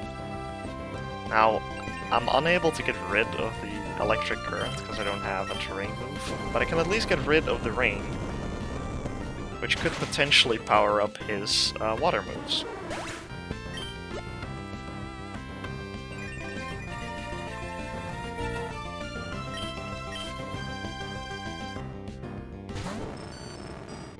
Up next, Magneton, but like, I don't have to worry about it very much. I have a Groudon, like, I don't have to worry about any electric Pokemon. Unless he sends out like a Zapdos. Zapdos might be a bit troublesome. It's likely Hidden Power Ice. Ah, that okay damage. I still have that berry.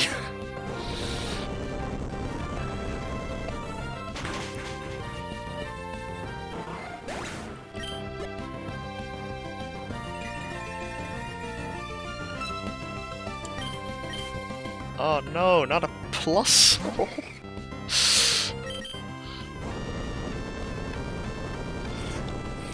Not the Plusle! Plusle's such a joke Pokemon. Like, it can be like decent at best. You should not use it over almost every other electric type you can find.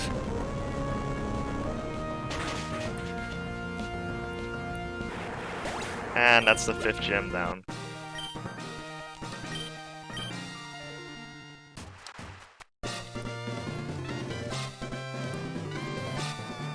Get the gym badge, get HM for dive.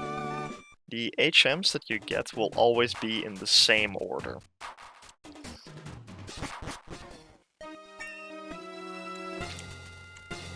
And now I would...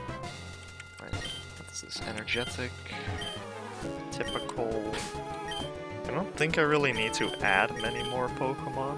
I think my team right now is fine as it is. Maybe I'll find a different Pokemon for Growlithe, but having Growlithe right now is fine.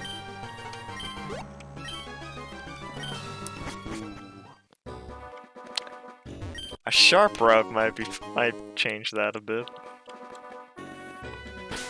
I do have like this physical attacker, special, physical.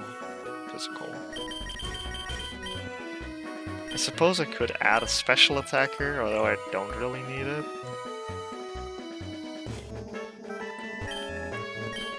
I'm very sorry for this music. I don't know why it's messing up with the emulator or something.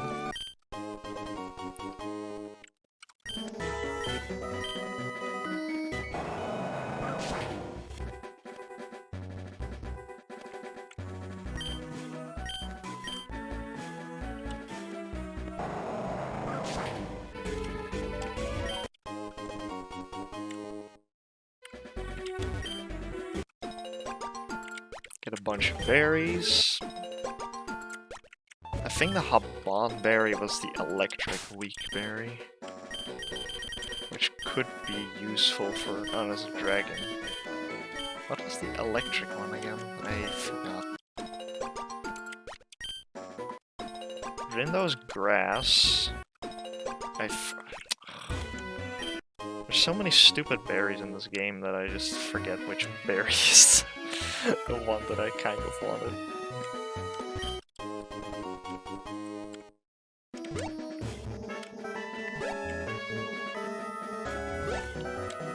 Sorry for the music.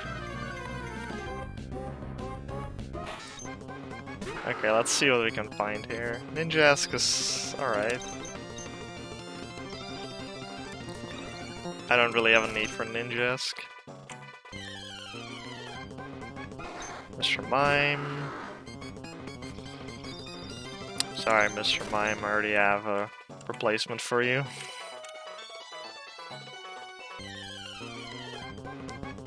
Ooh, Pelipper.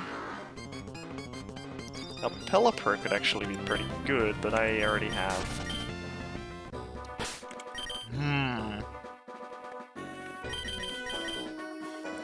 Pelipper could actually be pretty good on this team.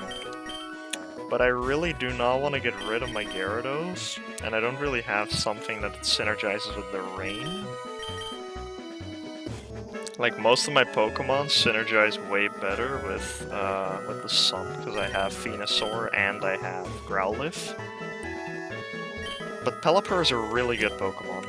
And I think I'll just leave it at this. Maybe I'll go and look for the Farfon.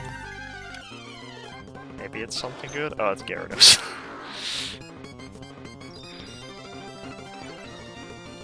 Okay, I don't need anything from this. Like, normally I would probably remove Abby from my team and put Pelipper on it, but for the sake of this video, I'll just keep her. So far, she's given me a really good luck, so I'll just keep her. Okay, let's teach Groudon some better moves. Now we can teach it Stealth Rock. Instead of, I think I'll just keep Earthquake instead of Precipice Blades. Let's see, what other Pokemon could we... We can find a Firestone for Growlithe, maybe. There we go, Firestone. Now I can finally have an Arcanine, instead of just a little Growlithe. Little doggy.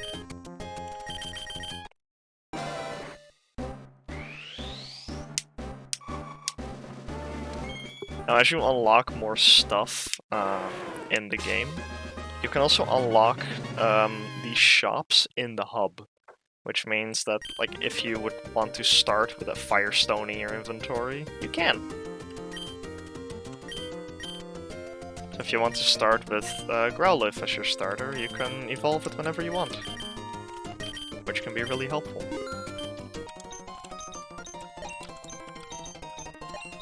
Sell all this nonsense. Okay. I don't sell an ability patch, sadly, else I could have put Chlorophyll on my Venusaur, which would make it way better.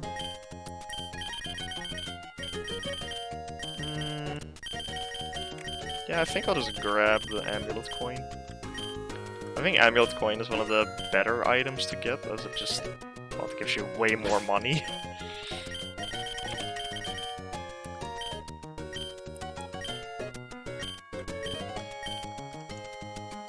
Let's see what I can get for moves. Shadow Sneak, Confuse Ray, Encore. I suppose Shadow Sneak is okay, but I kind of would want like a fairy move maybe.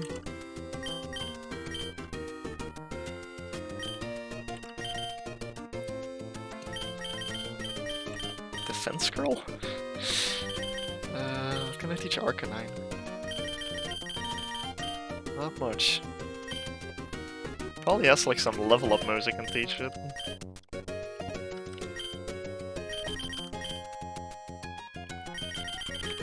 There, Extreme Speed.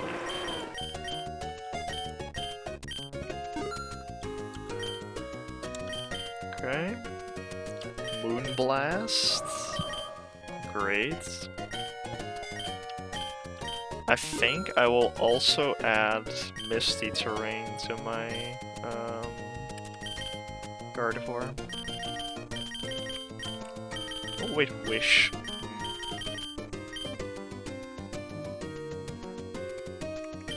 Wish can be really good. Let's fuck a Misty Terrain. Although I've already fought Tate and Liza. I don't think I'll encounter any other trainer that has Terrain. I can go with Wish instead.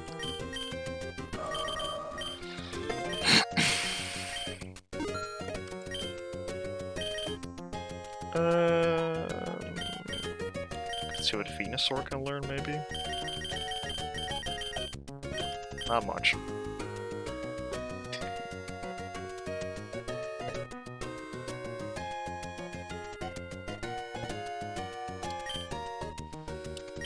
And I can't get Fire Punch and Groudon, so...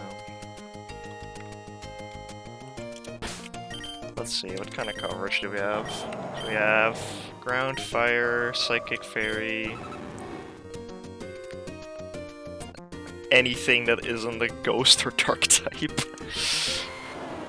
Purely Grass, Fire, Dark, Water, Ground, and Dark. I'm missing like Ice coverage.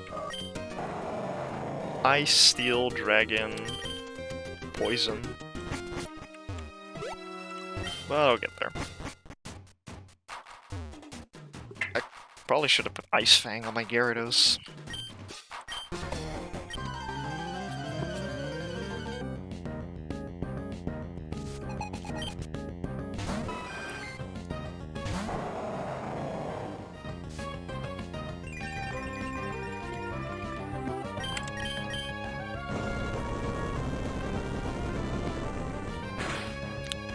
Maybe some rock coverage, actually. Like if I put Stone Edge on Groudon or Rock Slide.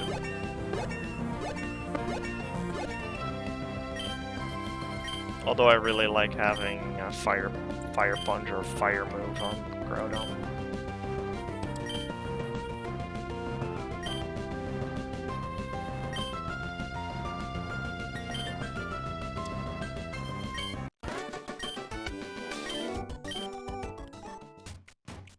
How much money do I have? I can look what type it is, sure. You don't have to do this every time, but... Oh, rock type. Okay, now it's good to leave with Groudon. Like, if you don't know what type you're going up against, it's always a safe bet to just lead with something that can change weather or terrain. So you always have like a safe bet on, like, okay, maybe they don't have weather, but at least you can set up your weather. Have a bit of an advantage. Now I know that Golem sometimes likes to use Counter and have Sturdy, so I'm going to use for Lava. I'm going to go for Lava Plume instead to break the Sturdy. Oh, and burn him.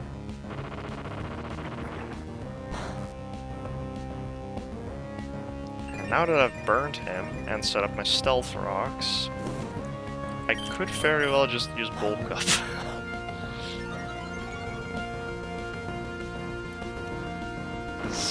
This Golem is not gonna do any damage to me at all.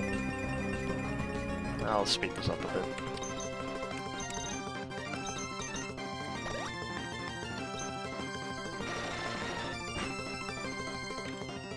I think after 2 bulk ups we should have enough power to KO anything.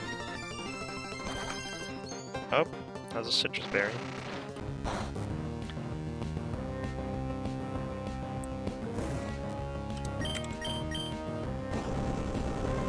Usually my strategy consists of this. Change the weather, set up entry hazards, use a setup move, and sweep through the enemy team. It's a pretty simple and effective way of playing. You don't have to do it all in one Pokemon, but like Groudon can do everything by itself. I love having Groudon.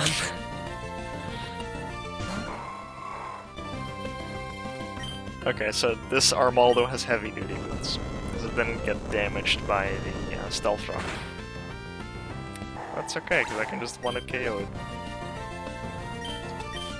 Solrock I sadly can't KO, because it's got Levitate, but that's fine, I can KO it with Lava Plume, maybe. That does absolutely nothing.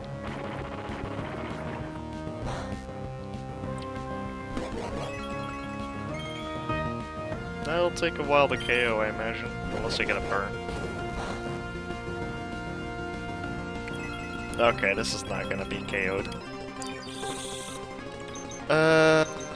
Boy. I think switching into Gardevoir is okay here.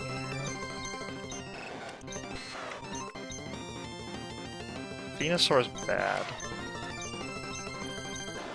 Gyarados could work, but it's risky because it uses Rock Slide. I think I could just stay in with Groudon, just Lava Plume. It's not doing any damage, so... Hope I can get a burner.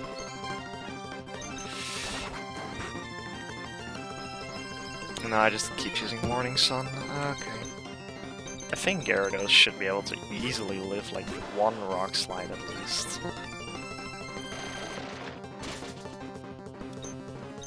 And then KO'd with Aqua Tail. Yeah, easy. Finally a Shuckle. I'll go into... I think I just stay in with Gyarados. And use Aqua Tail. Yeah. Shuckle ain't nothing. Like without Sturdy, Shuckle's like... it's okay. Not good, it's not great, it's alright. It learned Sticky Web and Stealth Rock, which is good. Ooh, here we have a new encounter. 2 actually. So this is the Dark Deal. The Dark Deal is where you can get a Grace. Or a Charm. Is it a Charm or a Grace? I don't remember. It's a Charm.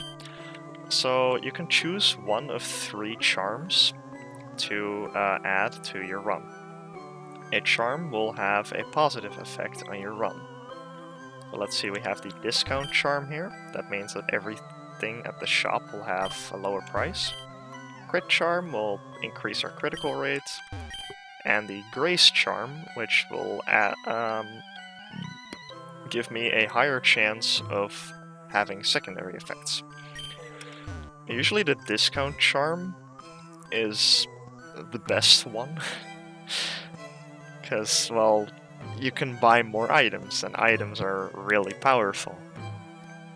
But I'm gonna go with the Crit Charm this time, because I want to see how good it is. But now, we'll get a little price to pay for choosing the charm. Oh no, we'll get the Shuffle Curse. So, you can see what the Curse and the Charm does. The Shuffle Curse shuffles all items between my Pokemon. Which means that, like, Abby here has a Rocky Helmet and Groudon has an Amulet Coin. They'll get shuffled randomly through my team.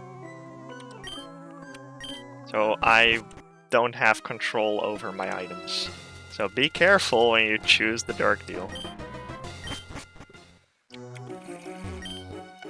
This is the full rest stop. It's a really good thing to find in your run, as it holds everything from the Mart and the battle prep store, as well as a little heal. Like, this place holds everything. These are one of the best stops in the game to find. Get your TMs for Earthquake, your TM for Sludge Bomb at a very strange low price. Maybe I can even find Chlorophyll or an ability patch. And there we go.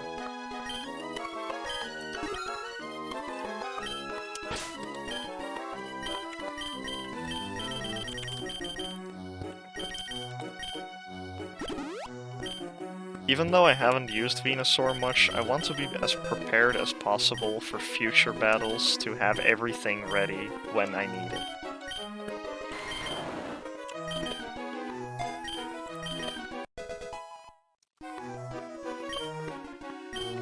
I might actually teach Venusaur Sunny Day if I can find it.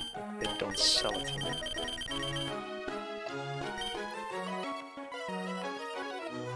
I will also teach Gyarados Ice Fang, because I need ice coverage. Like, Crunch is more powerful, but I don't have anything to hit like a Dragon type with.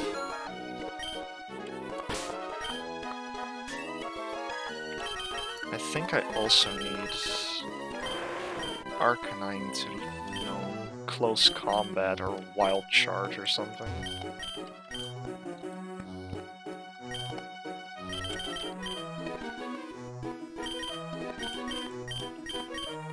Yeah, I think I'm gonna go with close combat over Fire Blast. Okay. Maybe I can teach Groudon Fire Punch or Stone Edge.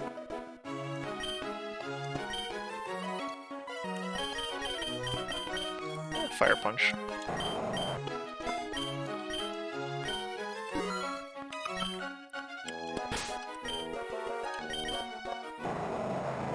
My team is looking more balanced now.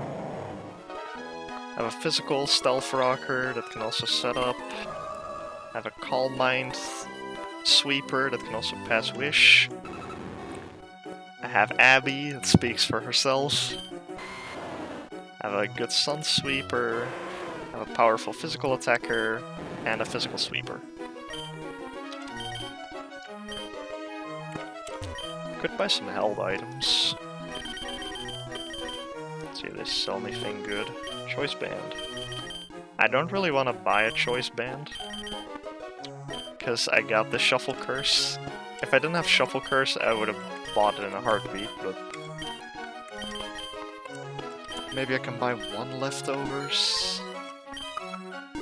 Maybe two? If I sell all these TMs? Do I have like a oh, Cherish Balls are worth a lot of money. Maybe I could buy 3.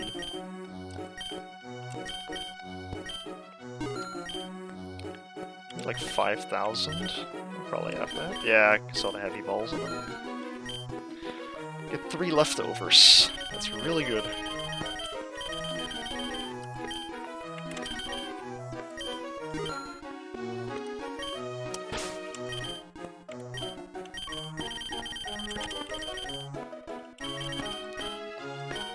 Like, you don't want to just get, like, good moves and healing items. You also have to make sure you get, like, good held items for your Pokemon.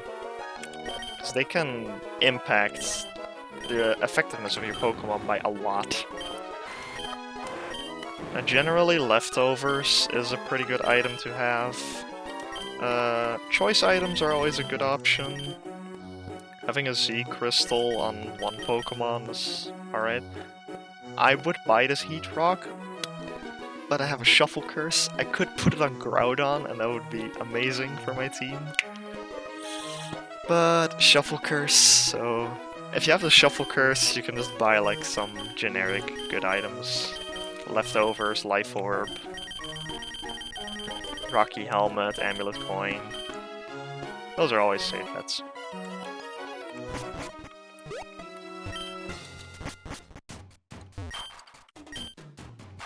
Oh, at the character that sells nature mints and ability changing patches, you can also buy X items. X items, of course, are pretty useful, but they do cost quite a bunch of money, and sometimes you are forced to switch out your Pokemon when you have like a bunch of X items used on it. And that kind of feels like a waste of money. Overall, they're pretty good, but I wouldn't rely on them too much. It's better to rely on just moves than purely items. There's Venona. Venona has no like weather effect or terrain effect. She just has like flying types. We might even see a legendary. Yeah, this is not really a matchup for Groudon, but I believe it can live one hit instead of Stealth Rock. Stealth Rock would be really good against this team. Oh boy.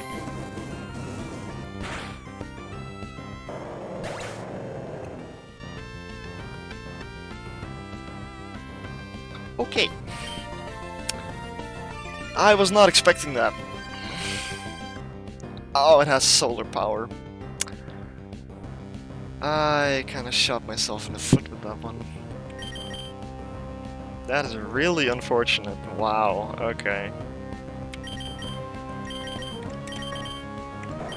147 special defense. Anything with 263 HP. And that's special defense with feint. So my Gyarados should be taking like... Gyarados should be fine.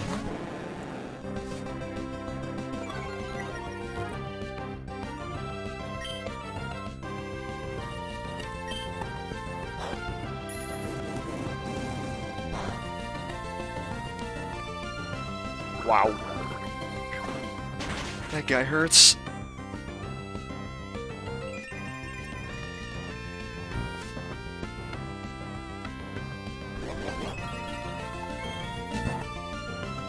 I did not expect Groudon to get one shot. That was a big surprise. I probably should have bought some Uranus. If I can get through the Charizard, I think I'm okay.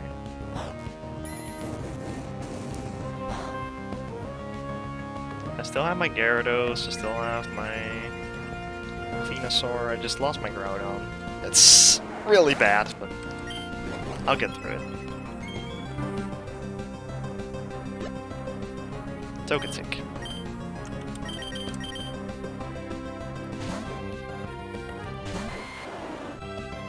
Hopefully the sun won't expire just... Sun's still up, I can set up a growth.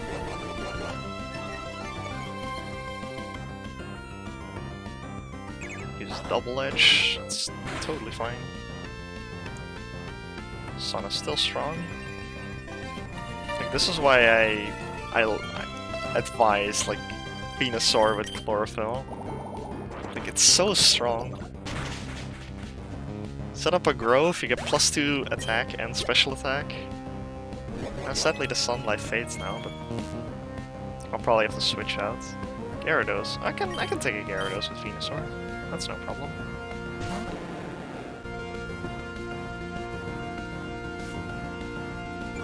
Venusaur outspeeds Gyarados.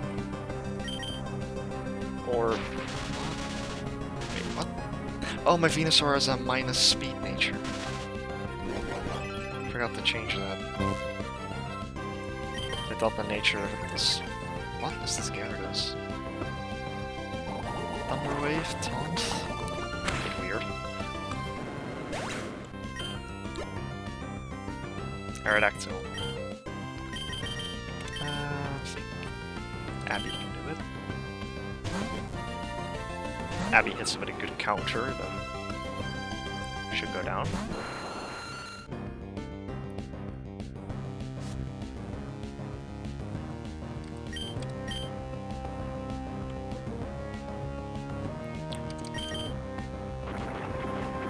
Should easily live this. Okay, that did way too much. Good job, Abby. Pelipper. Earthfire.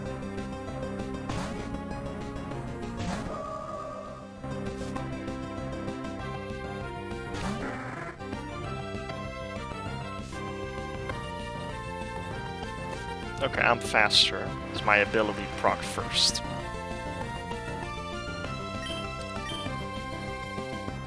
That's also something you can note. Like, if you have an ability, like Trace, Drizzle, Drought, Intimidate, and the other Pokemon also has it. If yours procs first, that means you're faster.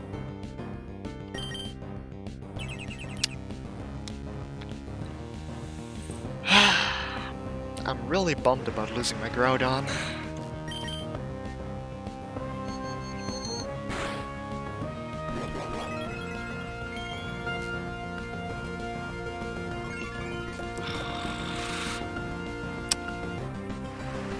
It's a really annoying Tropius.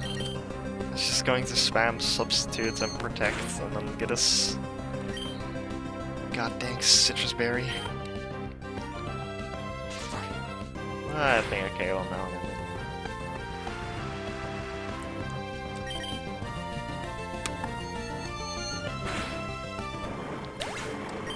And there we go, that's the second to last gym finished.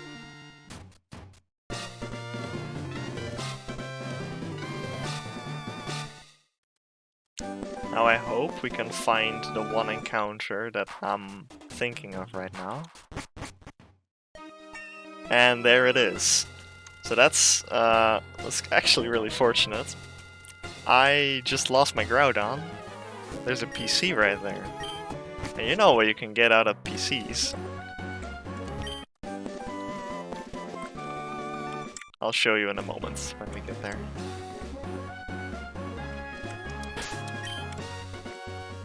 Let's see what we can find here. I probably don't need it, but... Yanma.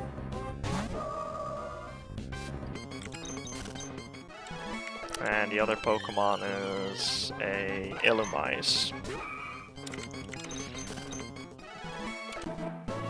That's probably one of the worst late game routes I've ever seen.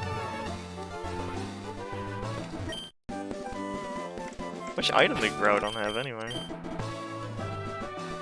Did it have the Amulet Coin?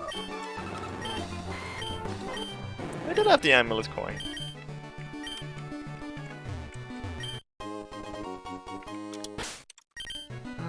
I think I will just lead with Gyarados.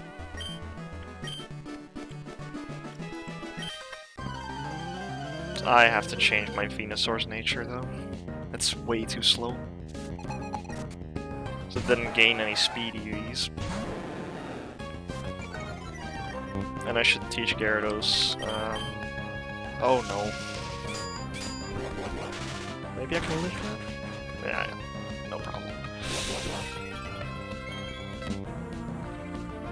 But yeah, I should teach Gyarados Waterfall and change Venusaur's nature.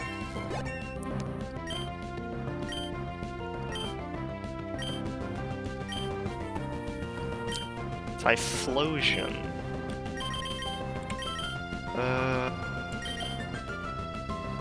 I think Gardevoir should be able to take that out. The worst it could do is like Eruption.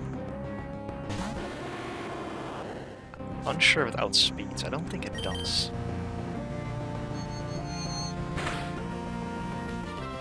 Oh, I get a crit because I have the crit charm. The crit charm is, I think, working pretty well.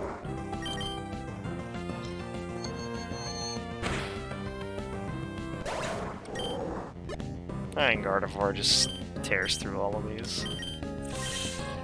I can use Solar Beam on Venusaur.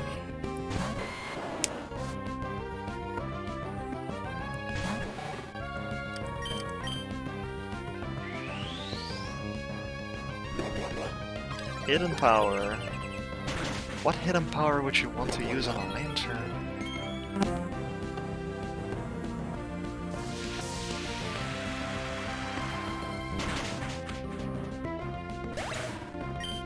And down goes Lantern.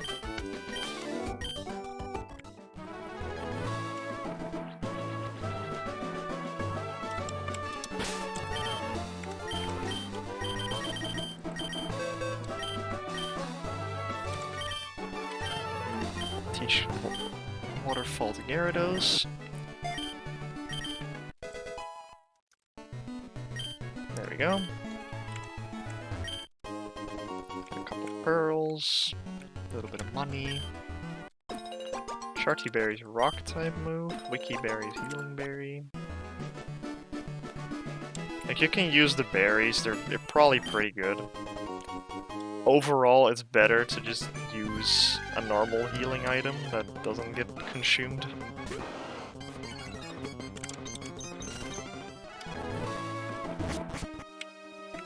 Okay, so here we have the Pokémon Lab. In the Pokémon Lab, you can find Pokémon that have fainted on your runs, and you can get them back. You can also find Pokémon that you have switched out on your team. Here we have Quillfish, we have Groudon, and we have Eevee. So now we can get Groudon back. Awesome. And sometimes they will have a curse. But luckily, Groudon didn't have a curse, so we're totally fine. I can go to the full rest stop and finally change Venusaur's nature and get some healing items. Let's change the nature to modest. Sell all of the items that we have found. I doubt I'll actually use these.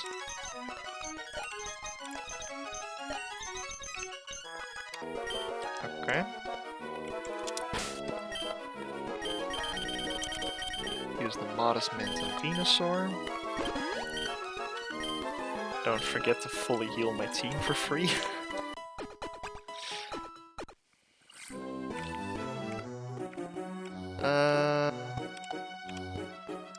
Oh yeah, right, healing items. I'll buy a couple of full restores. A bunch of max potions. I'll buy one ether. I can't afford an escape rope, but escape ropes are pretty useful. In this game, escape ropes allow you to instantly escape from a route that you're on. If you're having trouble on a route and you're scared, you can use an escape rope to get out. And now we have our team back to where it was. If you get your Pokemon back, all of their EVs are completely reset. So keep that in mind.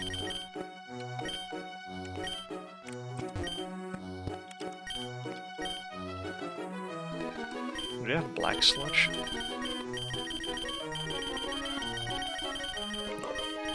Eviolite, Focus Sash, Quick Claw, Choice Band. Not really something I am looking for. Is there anything I would want on my team?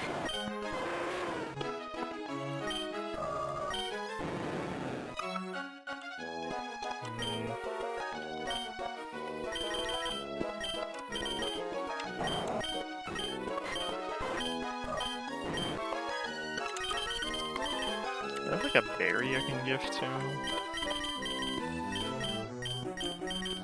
Yeah, I suppose I can give this one. Do I have the money to teach Groudon like a rock move? Rock Slide. Yeah, I'll teach it Rock Slide, sure. I didn't have rock coverage yet. Okay, so this is the last gym. After this gym, there will be no more of these little mini hubs that you can use. So this is the last opportunity to use your free heal or get healed before the boss battles.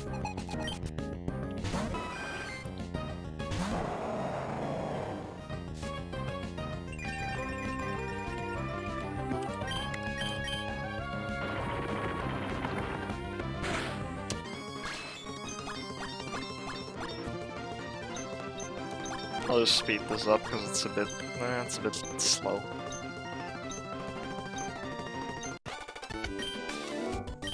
There we go. Suppose I can use the free heal.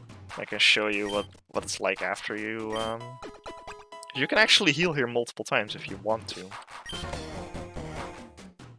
Like, it costs you a load of money to heal at the last stop, and she'll thank you for wasting her time.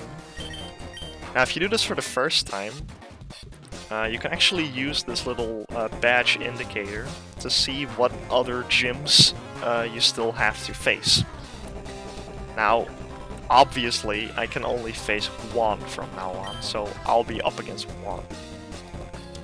So, what I'll do is I'll lead off Groudon, and then switch to Venusaur, and go through his whole team.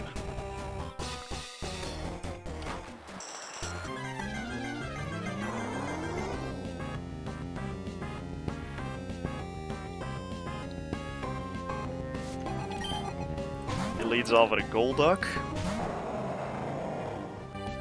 I'm unsure if Golduck actually has Swift Swim or Cloud9. We'll see. it does have Cloud 9. Cloud 9 makes it so Golduck ignores all effects of the weather. So it will ignore the sun's damage reduction of water moves. And it will completely disable the weather, pretty much. For both sides. So now it's like, oh, there's no sun. So I will probably just switch into Gyarados, because I can't use the sun. And it will probably hit Groudon pretty hard. Yeah, there we go, Hydro Pump. Now that would have probably destroyed Groudon. I think I'll just go for an Earthquake.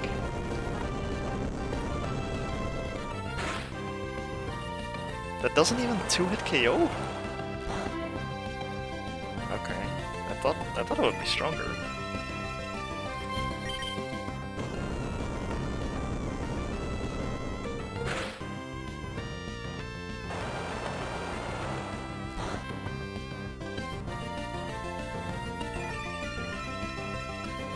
Thankfully I bought a bunch of healing items. Like, it's better to stock up on a bunch of max potions and a small amount of full restores. Because, well, you're more likely to just take damage than get status. So having a combination of max potions and full heals, and then a couple of full restores, will save you a bit of money.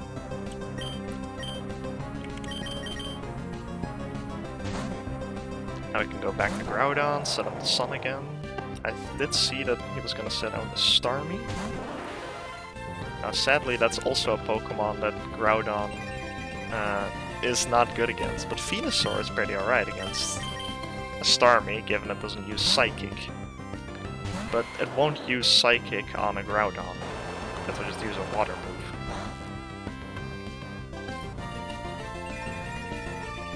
And I think it's pretty safe to set up with Grove. It might be risky. It could be bad. I don't know. Okay, it uses Ice Beam. That's not too bad. Psychic would have done a lot more damage.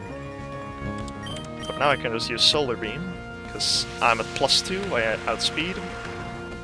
I'm really strong.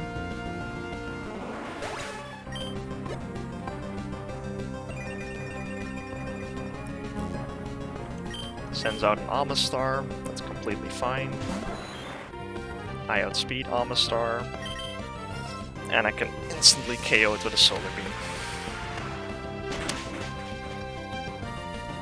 One thing I should probably do is put Giga Drain on this Venusaur in case the sun is not active.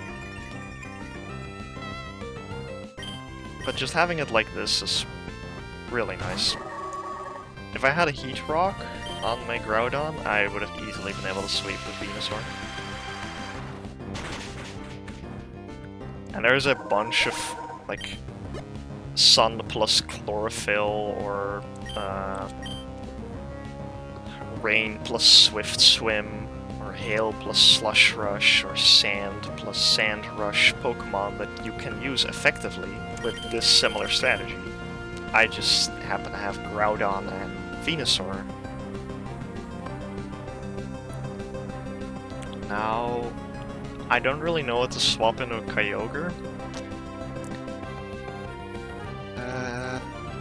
I want to say Groudon, but I think Groudon actually outspeeds the Kyogre.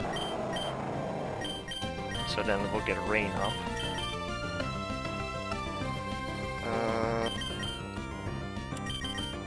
Maybe Wobbuffet? I don't know if Wobbuffet can live a hit.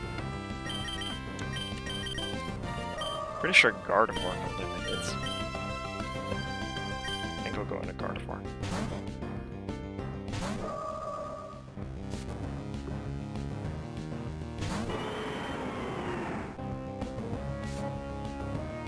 Okay, so Gardevoir outspeeds Kyogre, which is good to know. And Gardevoir has 182 speed, so which means that Groudon would outspeed Kyogre, and then Drought would activate first, and Drizzle would activate second, which means that I would not be able to get up my my Sun. Why doesn't wait? I thought I would outspeed. Is it speed time? Could be speed time. I thought I was correct about the Drizzle thing. I'm a bit confused now. I thought I would outspeed. Could very well be a speed time.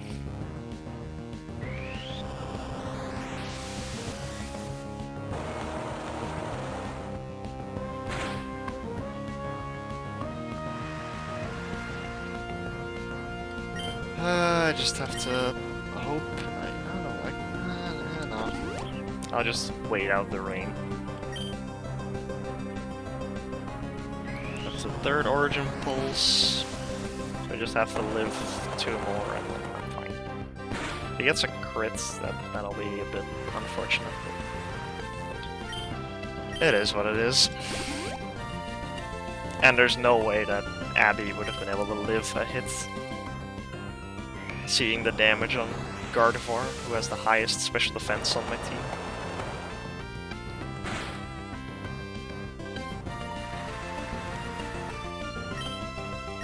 It's a bit unfortunate that I'll lose all my healing items, but at least I'm not losing a Pokemon on my team.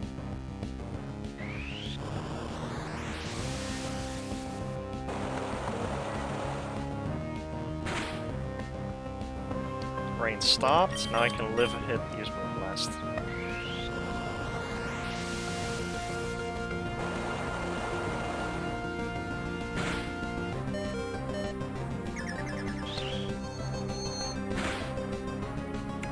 And not even KO it.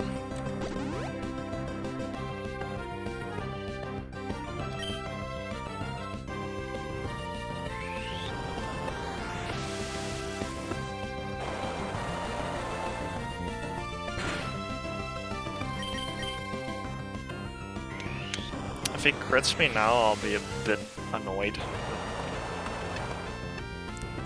If it happens, it is. It happens, that's okay. And there goes Kyogre.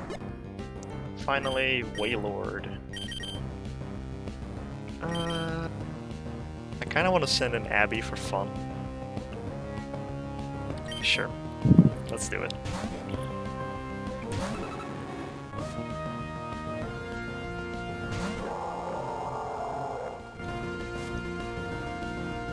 Now I can use mirror codes. Damn it. Why does it use Protect? Just hit me. No! Come on, man. That's not cool. Aqua. This is an interesting Wailord. I thought it would just hit me with a move. It just wants to stall me out, I guess.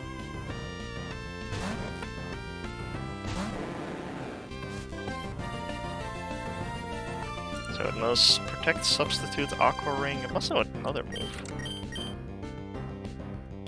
Okay, I'll speed this up because it's a bit irritating. I think I'll just set up with Gyarados until I'm +6 and just... I don't know, I think +3 is actually fine. +3 should be able to 1-hit KO with Earthquake. Yeah.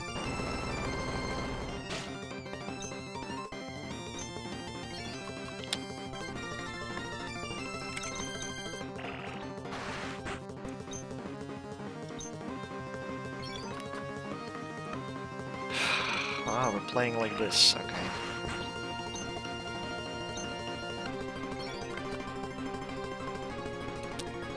You're fighting a losing battle there, Juan.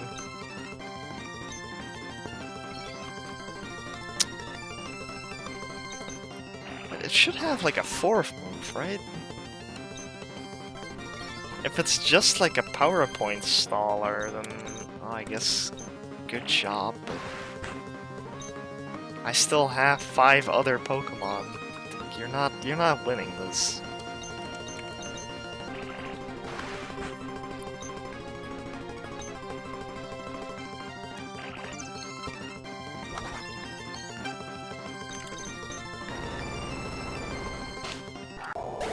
Maybe if it had like Toxic, it would have been really annoying. But I could have just swapped in Venusaur and KO'd it. Alright. We beat all of the gyms. And then you get Surf. And like I said, you keep all of these HMs throughout all of your runs.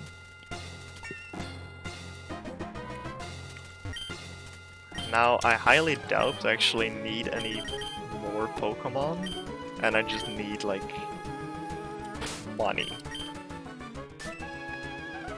I think I just buy, like, 1 leftovers, and it'll be good. Let's just get that. Oh wait, I can buy Black Sludge. Let's save some money. Because I have a Poison type on my team. Where is the Black Sludge?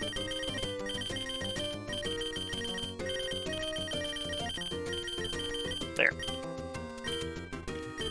Good thing about Black Sludge is, well, it's more annoying to be tricked, because it damages opponents. Oh wait, oh no, I have the Shuffle Curse. In case of the Shuffle Curse, the Black Sludge is actually really bad.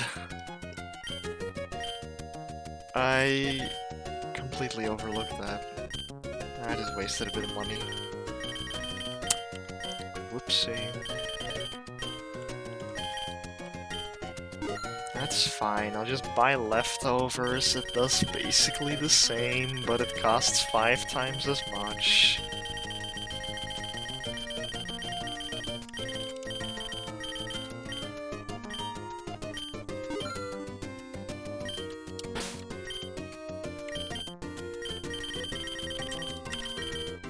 Alright.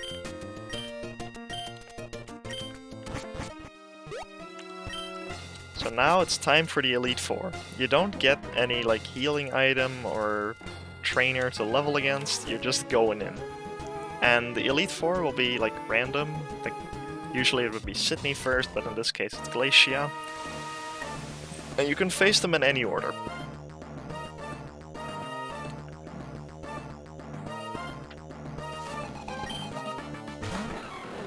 Leads with Glalie. Obviously has the classic Hail, because it's an ice trainer. I'll try and set up some Stealth Rocks.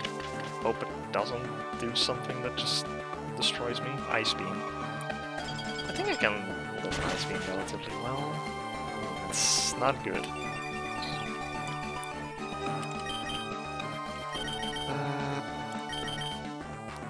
Going to Arcanine.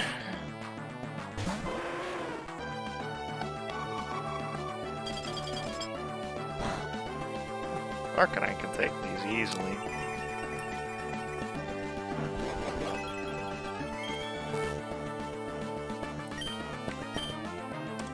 Go for Flare Blitz. I don't really like using moves like Flare Blitz, Wild Charge, and Head Smash because of the recoil. I'm not a fan of recoil at all. In this case, I think it's okay, but I would prefer it to use like a Fire Punch over Flare Blitz, but well, Arcanine's best alternative is Fire Fang, which is pretty bad.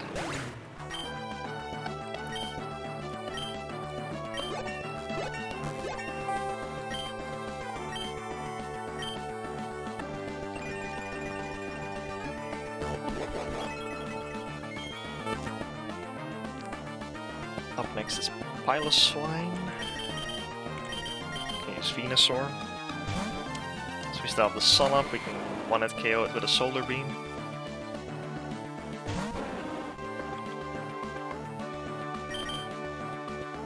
Goes for Ice Shard, but Ice Shard shouldn't do too much damage.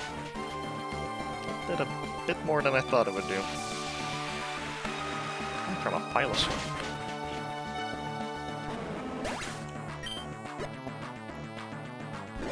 And the sun is down. Sneasel up next. I think Gyarados is fine. Yeah, Gyarados can intimidate it, and Sneasel can't really hit Gyarados well. Oh wait, it has Inner Focus. But it doesn't have a Focus Sash anymore. Oh my god, okay.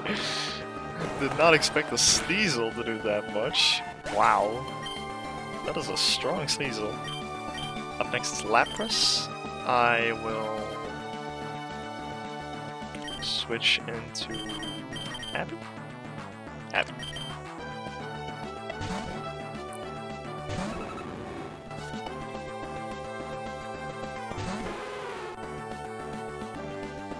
And go for Mirror Coats. Abby will take a bunch of damage, work her magic, and then bada bing, bada boom. Articuno, I can also take that out with Abby, no problem.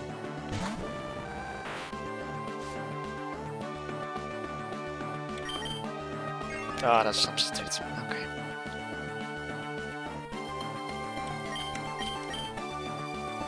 Freeze Dry. I wonder if Encore goes through substitutes. I think it does.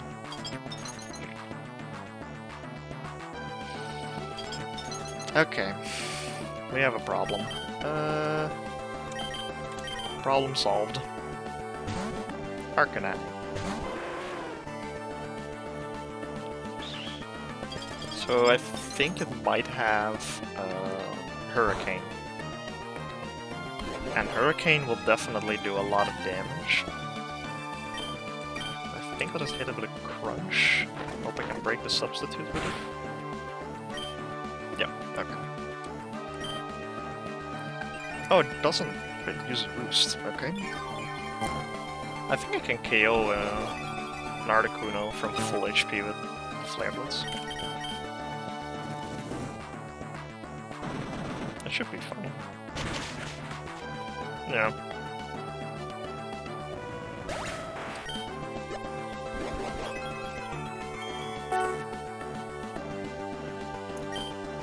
Walrein. I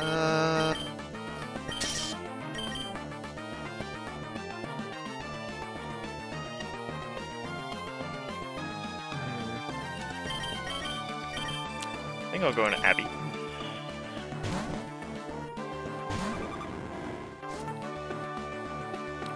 Full restore Abby up and then see what it does and then work from there.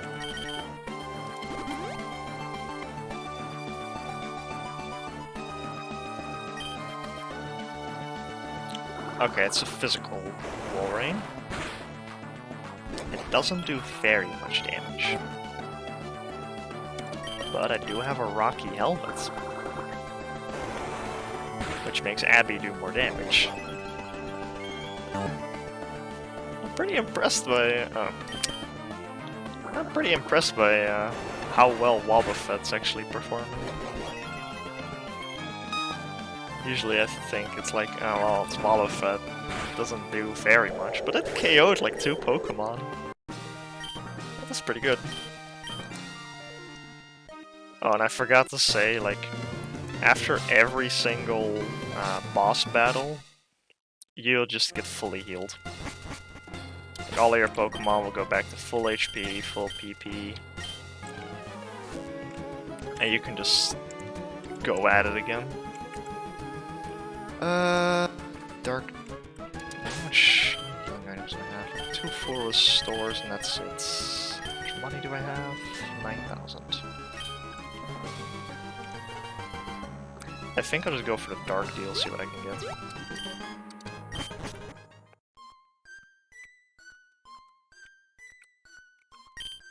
Grace Charm, Wild Charm, Crit Charm. And we get the Endure... Oh no, not the Endure Curse. That's one of the worst ones. Endure Curse makes any Pokemon have a 20% chance to survive a hit. That is a really bad one to get.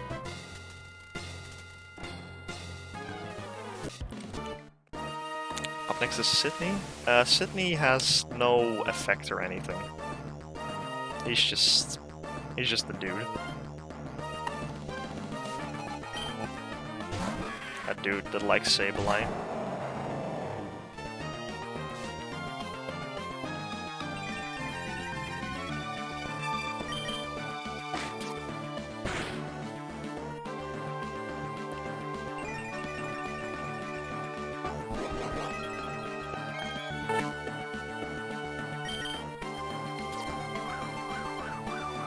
What will you trick on me? Eject button. Alright.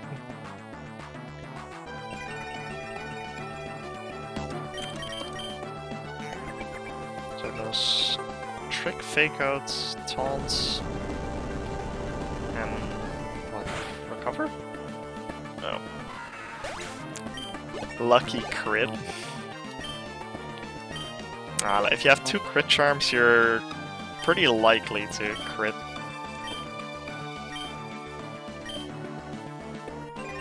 They can make your damage output go to really high levels. Sharpedo, I think Gyarados will be good against that. I could have also went into Venusaur.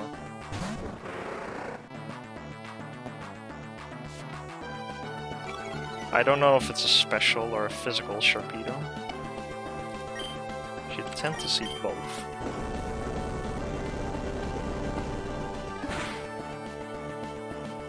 Wow, a crit!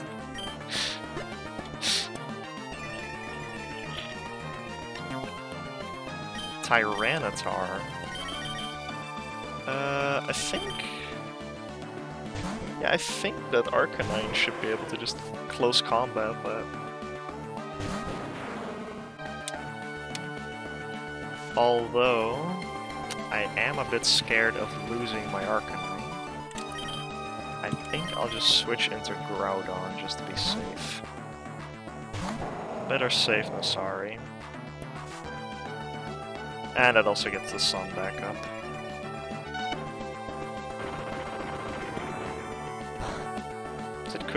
The Endure Curse could activate, and then I'll lose my Groudon. Or my Arcanine. I wouldn't lose my Groudon again.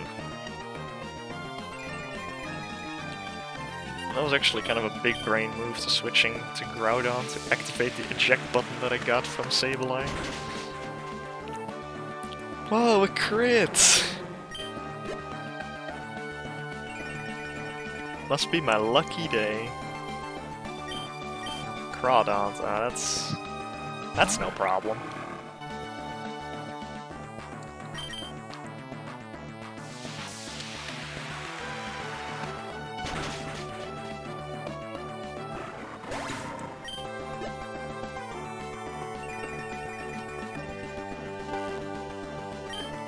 Final. Oh wait, there's one more. Probably like Shiftry or Houndoom.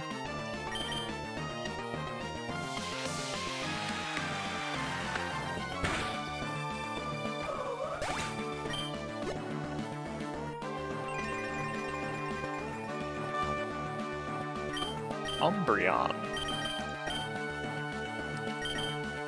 Gardevoir can take care of that.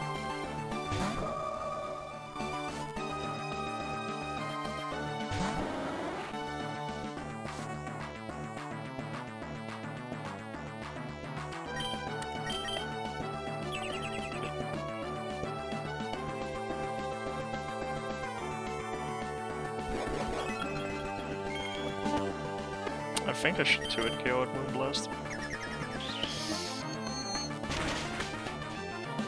Yeah.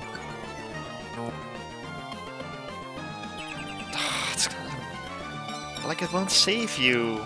you're still going to faint to the second Moonblast, even if you protect.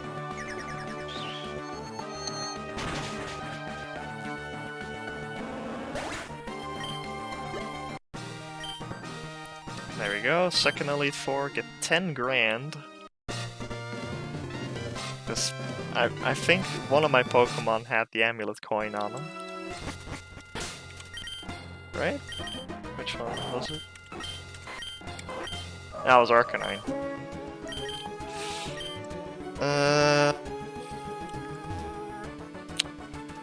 I do kind of want to buy some healing items.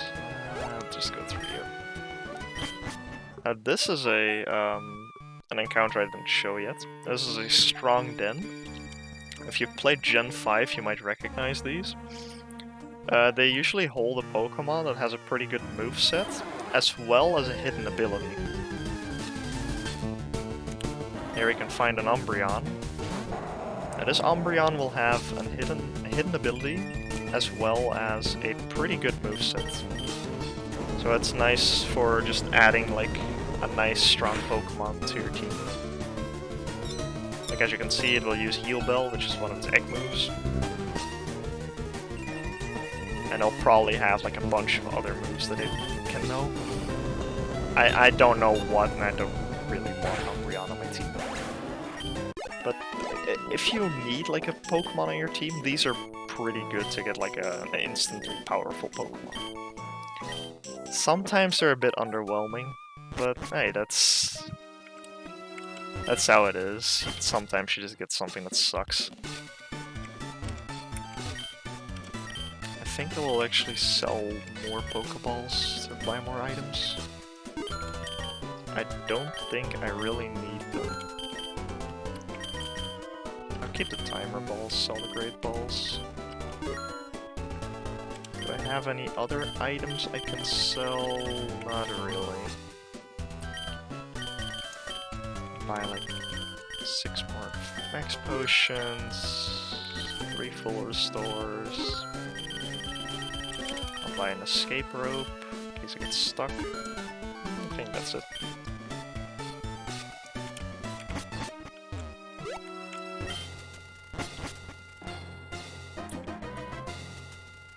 Up next is Phoebe. Phoebe also has nothing.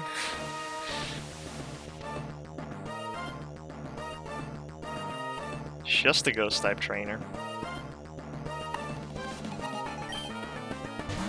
Who starts with a Shedinja. And Shedinja is one of the reasons that having plenty of coverage on your team is a good idea. So you can get stonewalled by a Shedinja and just lose. If you're not careful.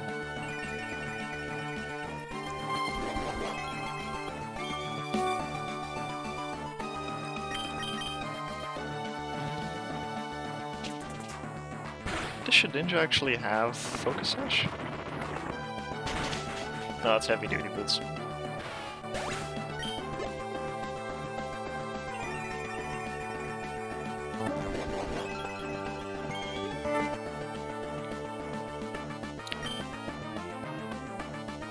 Oh, there's not enough Ghost-type Pokemon in the game, so it uses Butterfree. That's sometimes a thing, but, if you play on like earlier gens, some gym leaders or Elite Four members will use Pokemon that don't align with the type they usually have. Because, well, there's like a limit of Ghost Pokemon, or Dragon types, for example. Or in Gen 1 you don't have Dark types. So if you would encounter, let's say, Karen from Gen 2 in the Elite Four, she would probably just use like some random Gen 1 Pokemon. Because there's no Dark types in Gen 1.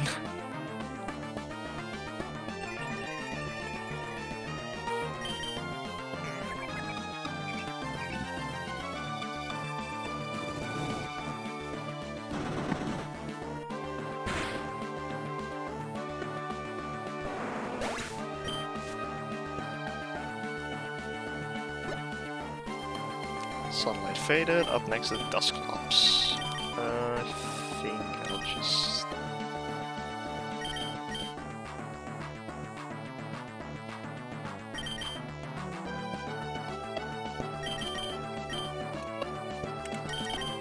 I don't really have anything that really hits Dusclops well.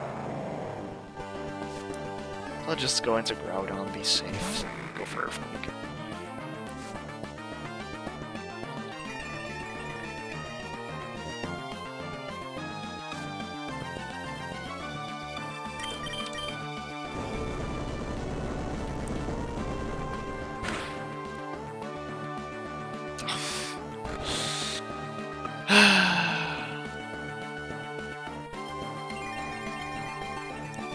Some of these Pokemon, I believe, are just designed to waste your time. My god. Wait, that's... oh. And that's the Endure Curse activating, for once. I don't know if it's like from full HP or just in general. But I think it's from full HP. Because I haven't seen it activate when I had Stealth Rock up. And there she has a Beedrill. I don't know why she has bug types. Feels a bit odd. But hey, whatever works for you.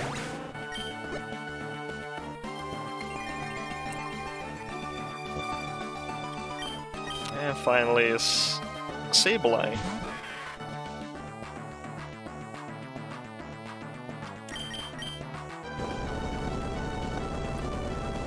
So all we have left now are Drake and the champion.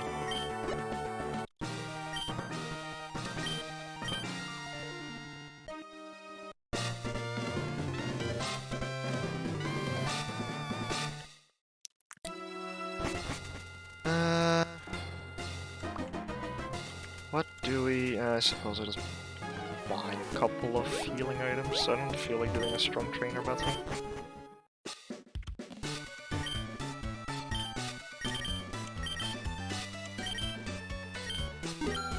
Buy a couple Floristors and be on my way.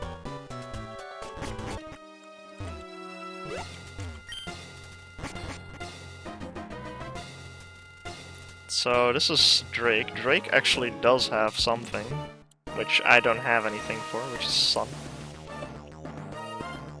I only have Sun as my weather. But I do have a Gardevoir against his Dragon types. And he starts out with Altaria. I like Altaria.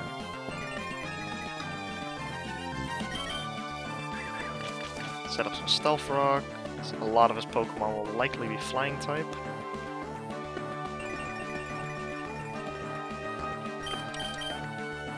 Let's see how much a Rock Slide will do.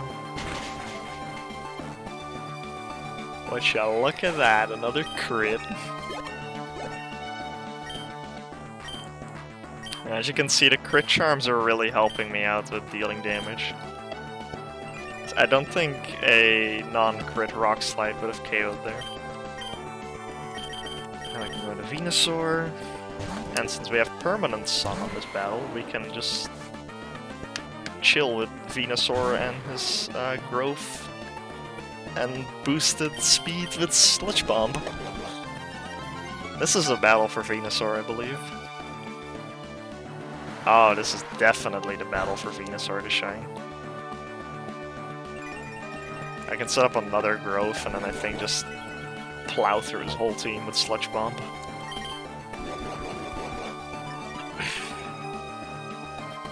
I don't know why it went for Surf.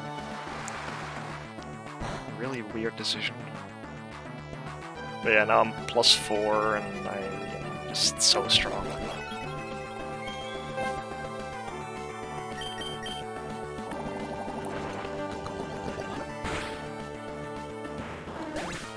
None of his Pokemon will survive this.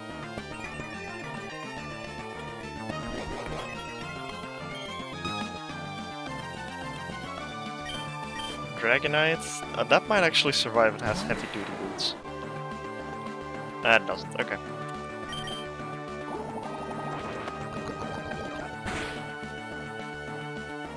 And I have 2 crit charms, so I'll deal even more damage. That's crazy how strong Venusaur is in the sun.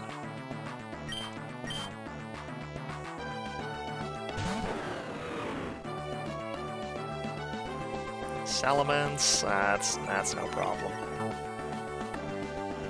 It's already missing like a quarter of its HP. And I critted anyway, so I've gotten really lucky on this run. But I hope it shows, like, it gives you a good idea on what to do. 'Cause that's what I aim to do. I aim to help, like, some of the players that are a bit confused with how do I beat this run? What do I do? What is like a good team building strategy? And I hope that this video gives you some kind of like idea on how to make a better team.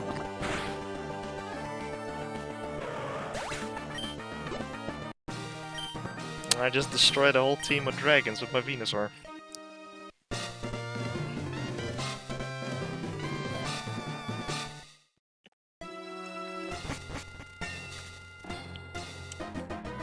Well, we could go for another legendary Pokemon. That might be fun.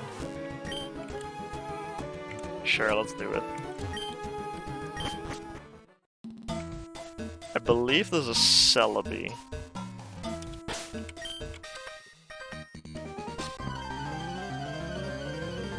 Do I want to add a Celebi to my team? Maybe. Not really. I don't really have any use for Celebi.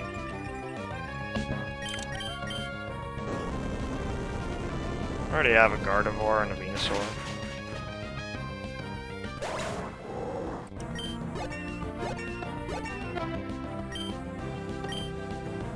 And I have Abby, which is obviously a far superior Psychic type.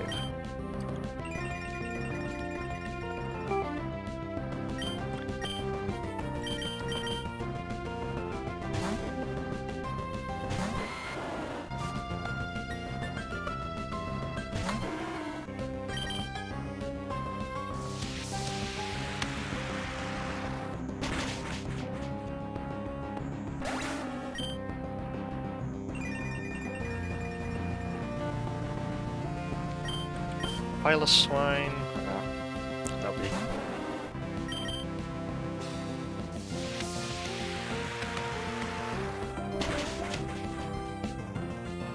Ah, dang it, endured. Oh, that might actually be bad.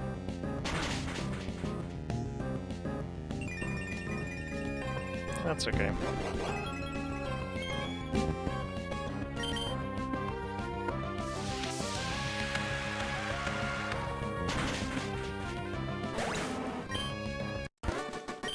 And that was that.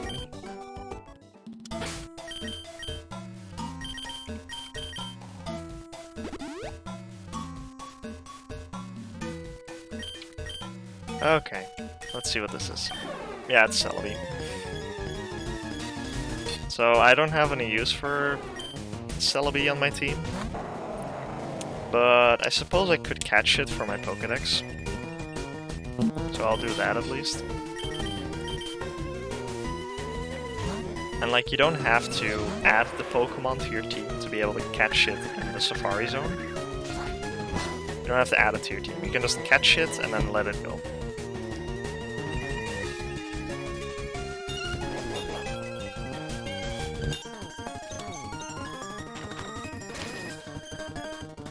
I'll weaken it a bit.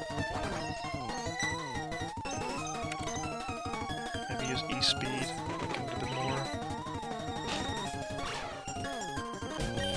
Or get an unlucky crit. That's, I suppose that's what the crit charm kind of sucks for. But if I would have caught it, then I would have just let it go. Like right now, I'm at the final part. You can buy Master Balls and any Pokeball that's in the game. At the TM shop, you can basically buy every single TM that's in the game.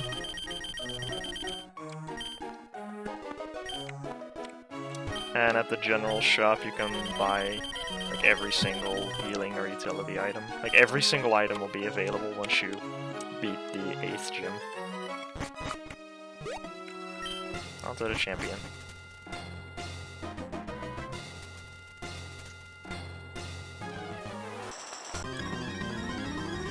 Onto the final battle.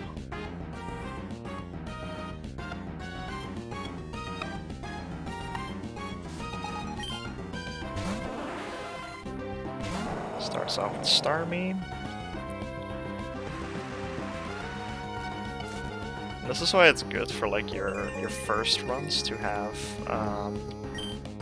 Sun, because there's only one gym leader or one boss battle that uses the Sun as a weather effect, which is Drake.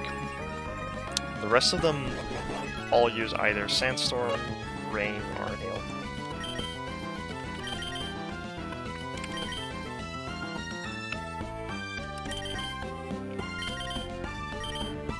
Assault and Abby.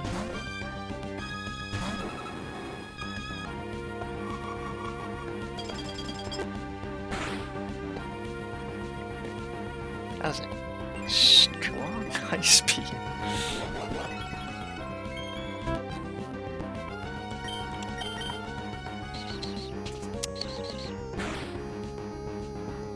Damn it.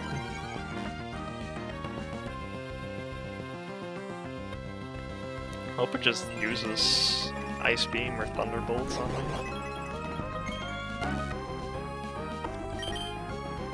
Side Shot. Oh, that's fine. I don't know if that KOs though. I think it does. Yeah. Sunlight is strong.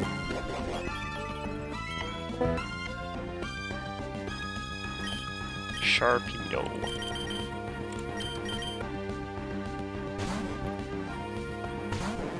Good time to switch into Gyarados, heal up Groudon, and then use Earthquake.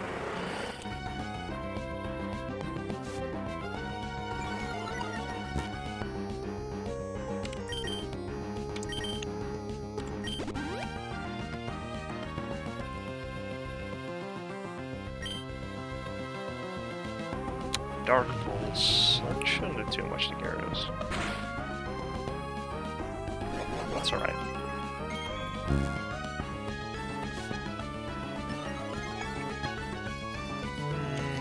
Don't think Earthquake one-hit KOs, but it definitely should do a lot. If I get a crit, then it'll probably just one-hit KO.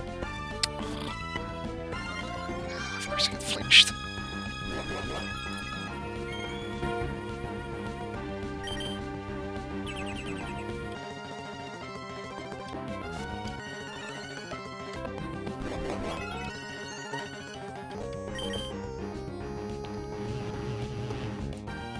Have to hit one Earthquake. There we go.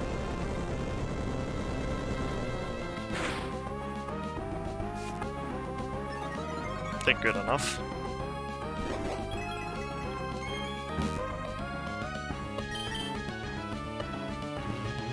Hope it doesn't flinch me with Dark Pulse.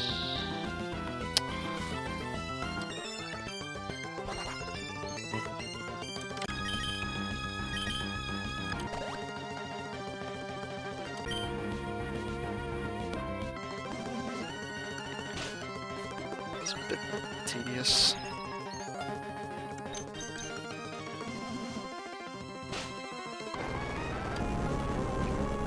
Okay, there we go.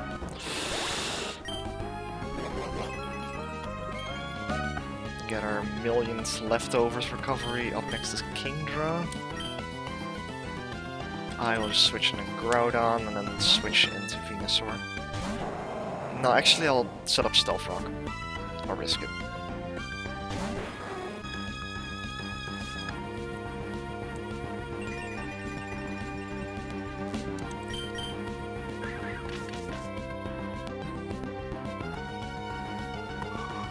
I think I can live on Ice Beam? I mean, Starmie's Ice Beam. That did quite a bit of damage. Is that choiced? I think that's choiced. Yeah, I think switching into Gardevoir is fine. It shouldn't take too much damage from Ice Beam. Swift Swim.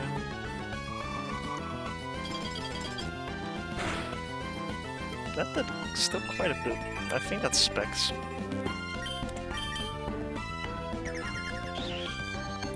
Ah, Moonblast should be easy KO. There we go.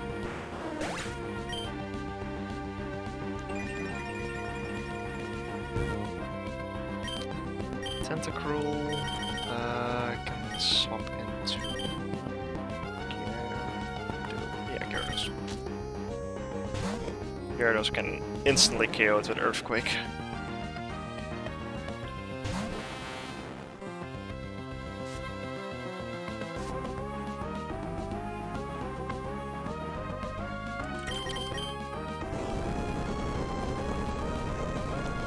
Nice.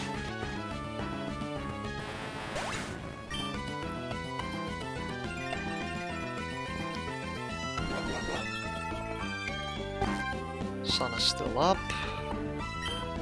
Slowking. Venusaur can handle it. I don't think he can one-hit KO Slowking.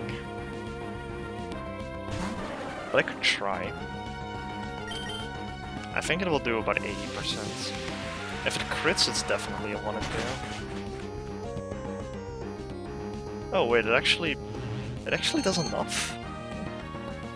Impressive. Not expecting that.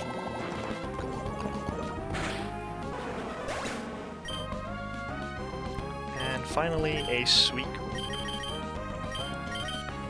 Going to Abby.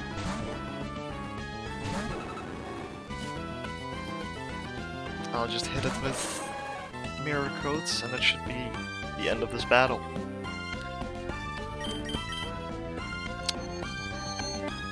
That's not good. But I could Encore it, maybe.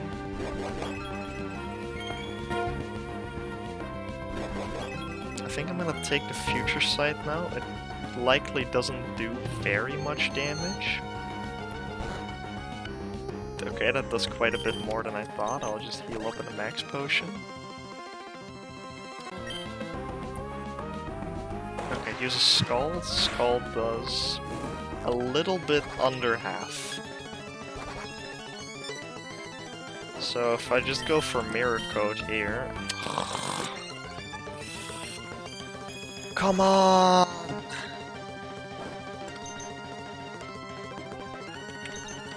I'll just switch into Venusaur.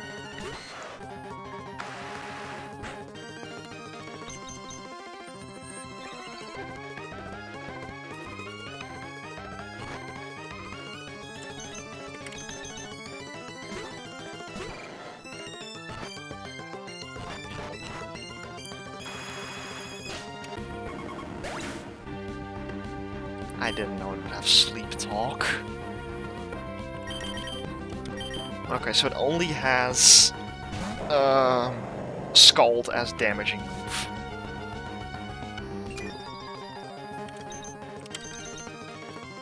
So I can just use Venusaur.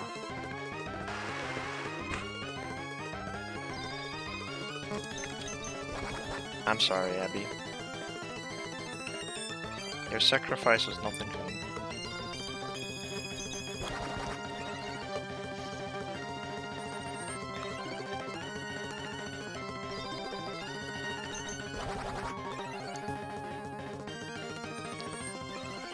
Now I should be able to KO it with a Solar Beam. And there we go. We have to sacrifice Abby, but defeated the champion.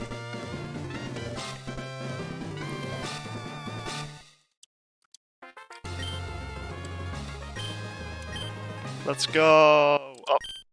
Oh. Oh. I need Abby back. Give me my Abby, please. Abby, where you at? Yay! Abby!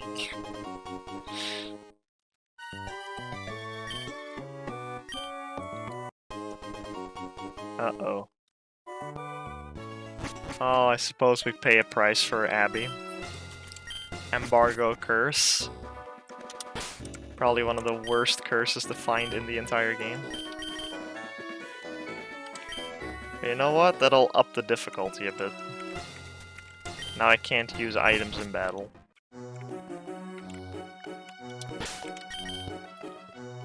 Oh, we should probably heal.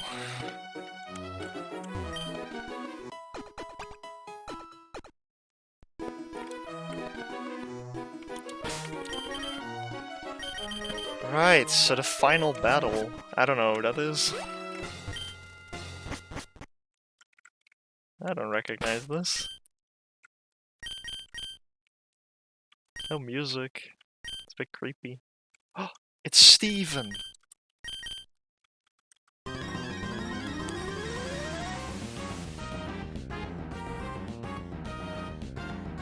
But yeah, the final battle is with like the true champion, which in this case is Steven.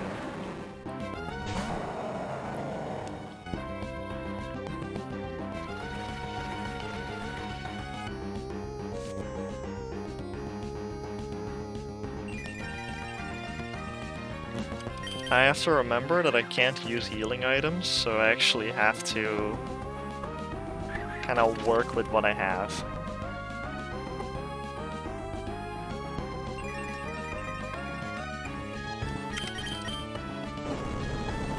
I think I can 2-hit KO Fortress Earthquake.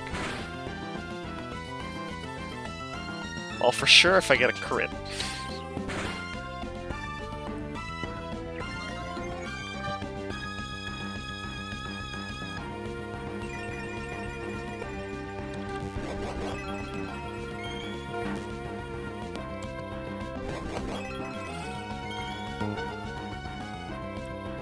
Damn it, it's kind of sad that I lost Abby, like, right at the end. I got her back, but... I had her since the beginning. Now all of her EVs are reset. I got her back, which is nice. Aggron. I can stay in Aggron. Aggron doesn't do very much to Groudon. One bulk up is fine. It probably hits me with Iron Tail. Aqua Tail. Now that doesn't do very much.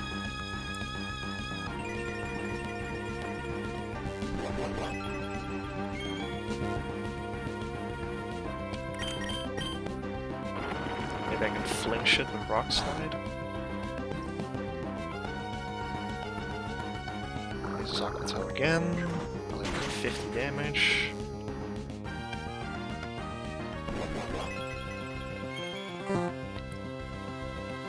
Okay. KO Aggron.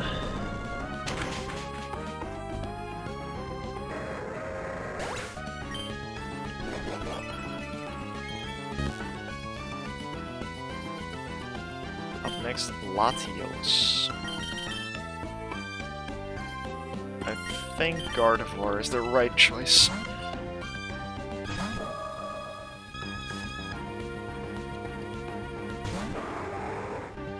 Can't really hit me well, and I can probably 1 or 2 at KO it with Moonblast. Likely 2. Yeah, I should fight it. But that does quite a bit actually. Endure. No Endure. Okay. Withdraws into Mawile. Good choice.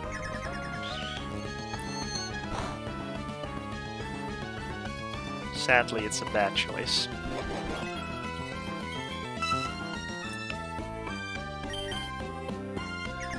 Mawile really isn't a good Pokemon. Even though it looks kinda cute. Jirachi. Groudon can just Earthquake it.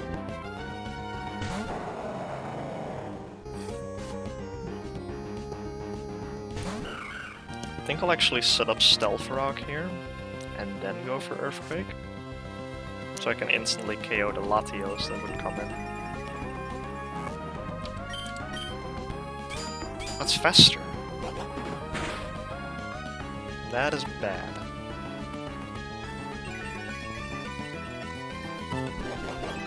I'll try one more Stealth Rock. If it fails, I'll switch to Gyarados.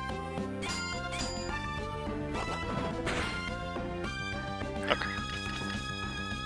Now I can try for Earthquake.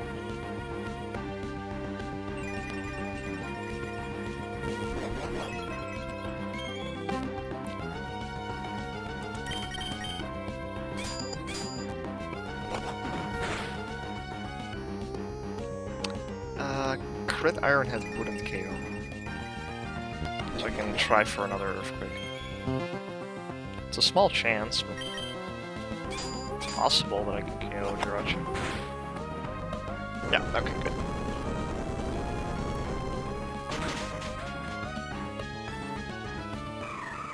Nice, now he pretty much only has one Pokemon left.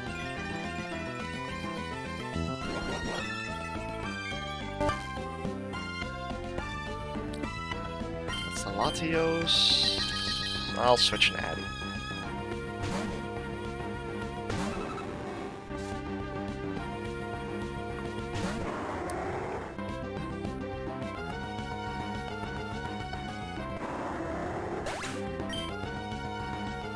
Lugia. I don't know if Abby can KO that. I can probably Encore it into something. Like a Roost.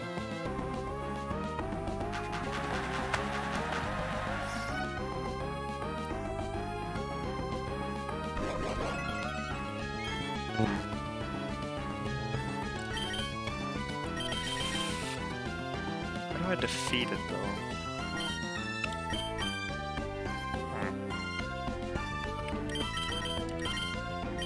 Gyarados have leftovers? Rocky helmets. Gyarados should be fine.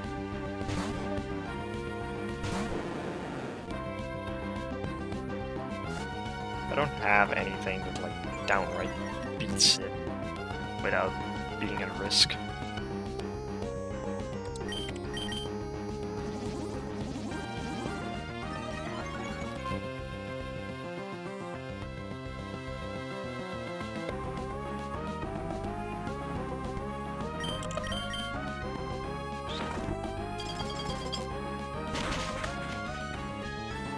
That pretty good damage. That just goes for Roost again. Why wouldn't you? Maybe I can get a flinch?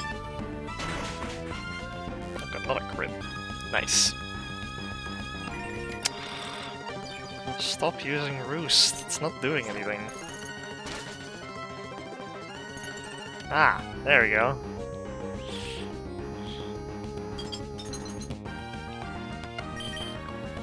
And that is probably the end of Steven. With another crit.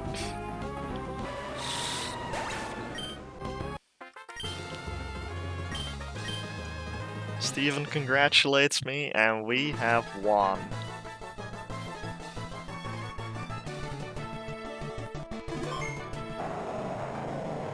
We have Terra King. We have Boba. Popo, Protect, have Windfish, and of course, last but not least, we have Abby. Hope that gave you a bit of an insight on how to prepare better for battles, and I hope my strategizing kind of helps you with playing the game. Afterwards, you have the credits. Which I'll just try and skip through a bit, but you can't really. It's just to thank like the people who worked on it and who helped Abby make stuff. You get a little thank you at the end. That's really sweet.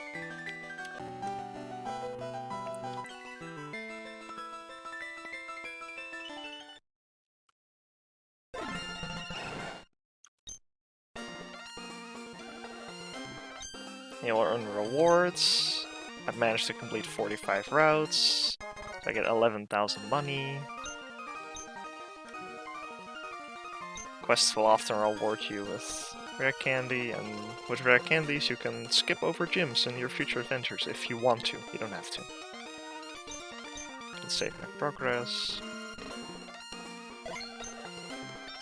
And then we can speak to Scott and get all of our rewards. Unlock the Mart and the clothes shop.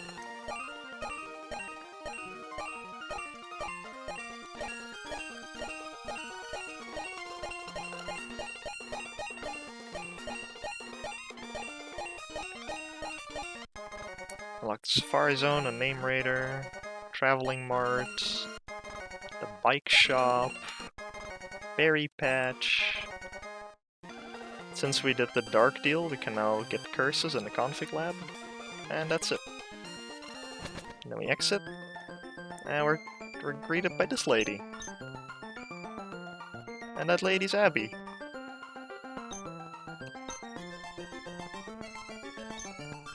And now we can go to the little secret area in the Config Lab.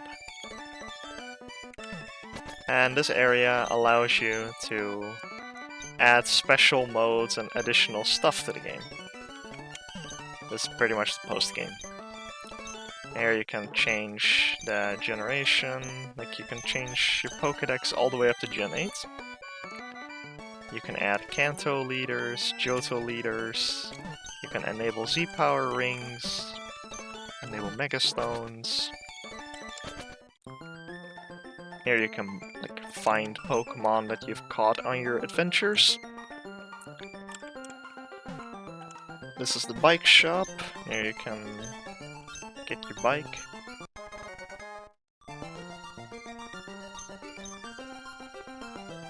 And if you want to swap your bike, you can talk to that dude, get the other bike. And this is pretty much like the item shop. It's a traveling mart. Yeah. That's basically what you do on how you beat your very first run. Hope you enjoyed watching. It was quite a long video, quite a long adventure, but yeah. Thank you. Hope you enjoyed and learned something from it. If you have questions, please let me know. Thank you. Bye-bye.